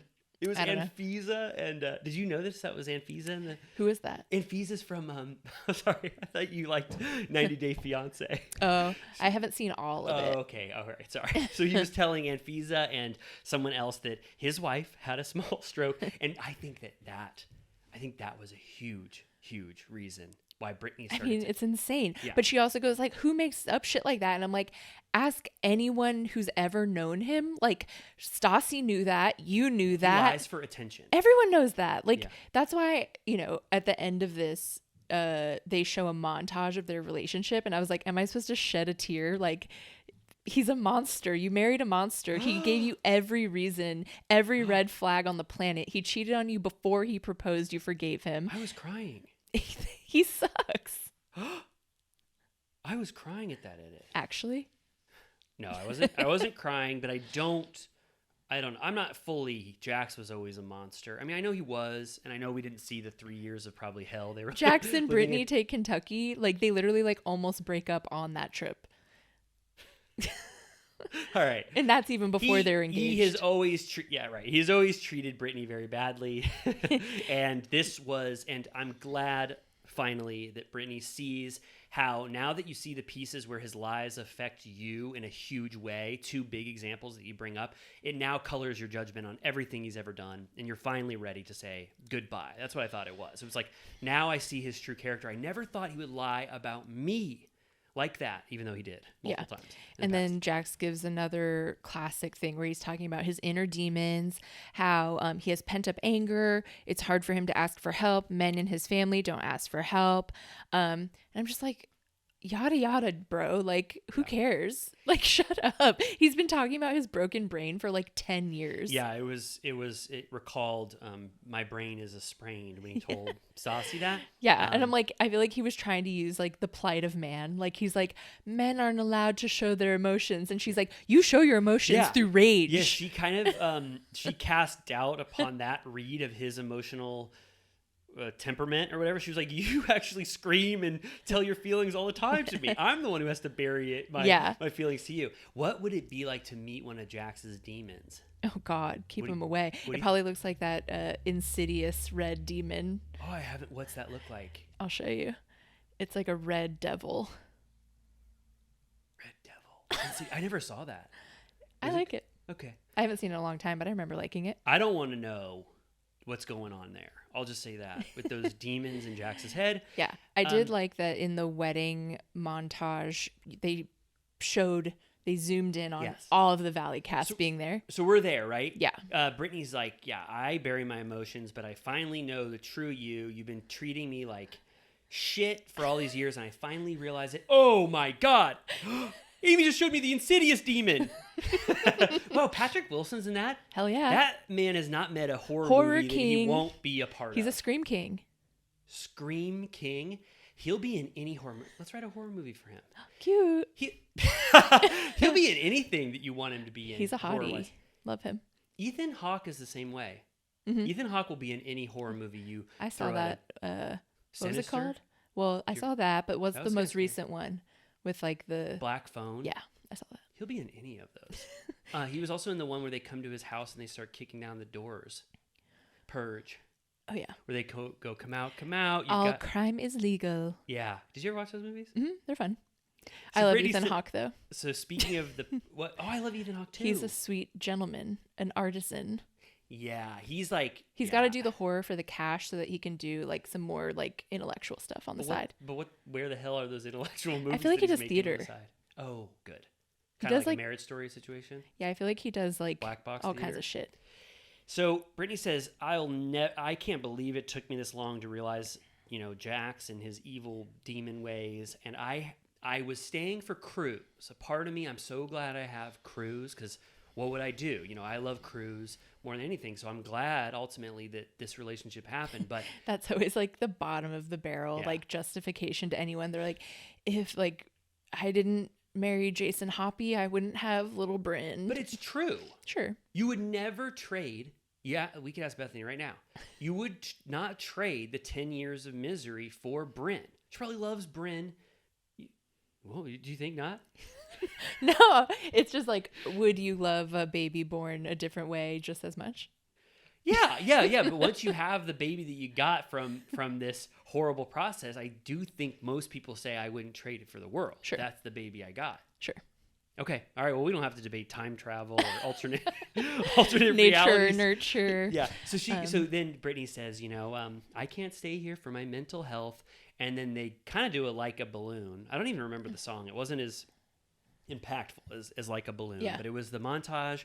And then I did love, like you already said, they show Jesse and Michelle in the audience, Janet. Janet, Jasmine, Yeah. Zach. And Yep. it was like, whoa, the Valley They has were all always there. been there. Yeah. These peripheral That's figures. kind of like a nice validation. Yeah, it was cool. Good. But all right. All right, I've good. had enough. Okay. All right. Well, let's say goodbye to everyone, and I'll just say really. I'll just do the post shit. If you're coming to us live after an episode that we had, or if you're coming to the first time, I just want to say this shit. Please, please, please. What am I begging for?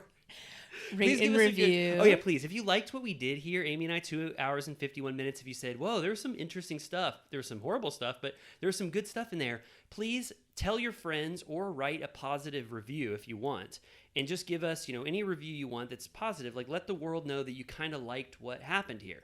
I would say though, please, for the love of God, if you didn't like anything that we said, I would just hold off for at least 6 months before you write a bad review, because Amy and I read every single one of those YouTube comments. Chartable comments, they hurt us every single time. So please, please don't hurt our feelings. Don't write anything bad unless you still feel that way in 6 months.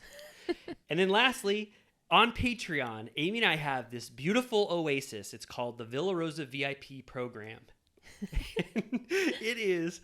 There's like how many episodes? 70 episodes of us recapping Vanderpump Rules from the very beginning. I don't know what episode we're on, but we're all the way through season 4 almost. And there is so much shit there that I think you will like if you enjoyed this conversation. And we're talking about Vanderpump Rules from the very beginning. And we also have a very beautiful community of our Villa Rosa VIPs that we cherish. When Amy and I do something, and it's just so nice to have this positive, beautiful oasis for us all to talk together. And so I really love that community. So if you want to join us there, it's very fun. And that's all I'll promote at the end of this episode. I hope you enjoyed it. I hope you like Turtle Time in theory, even if this episode wasn't one of your favorites. And Amy and I now are going to go do a bunch of other shit that we have to get done. So we're going to say goodnight to you. Woohoo. Bye. This one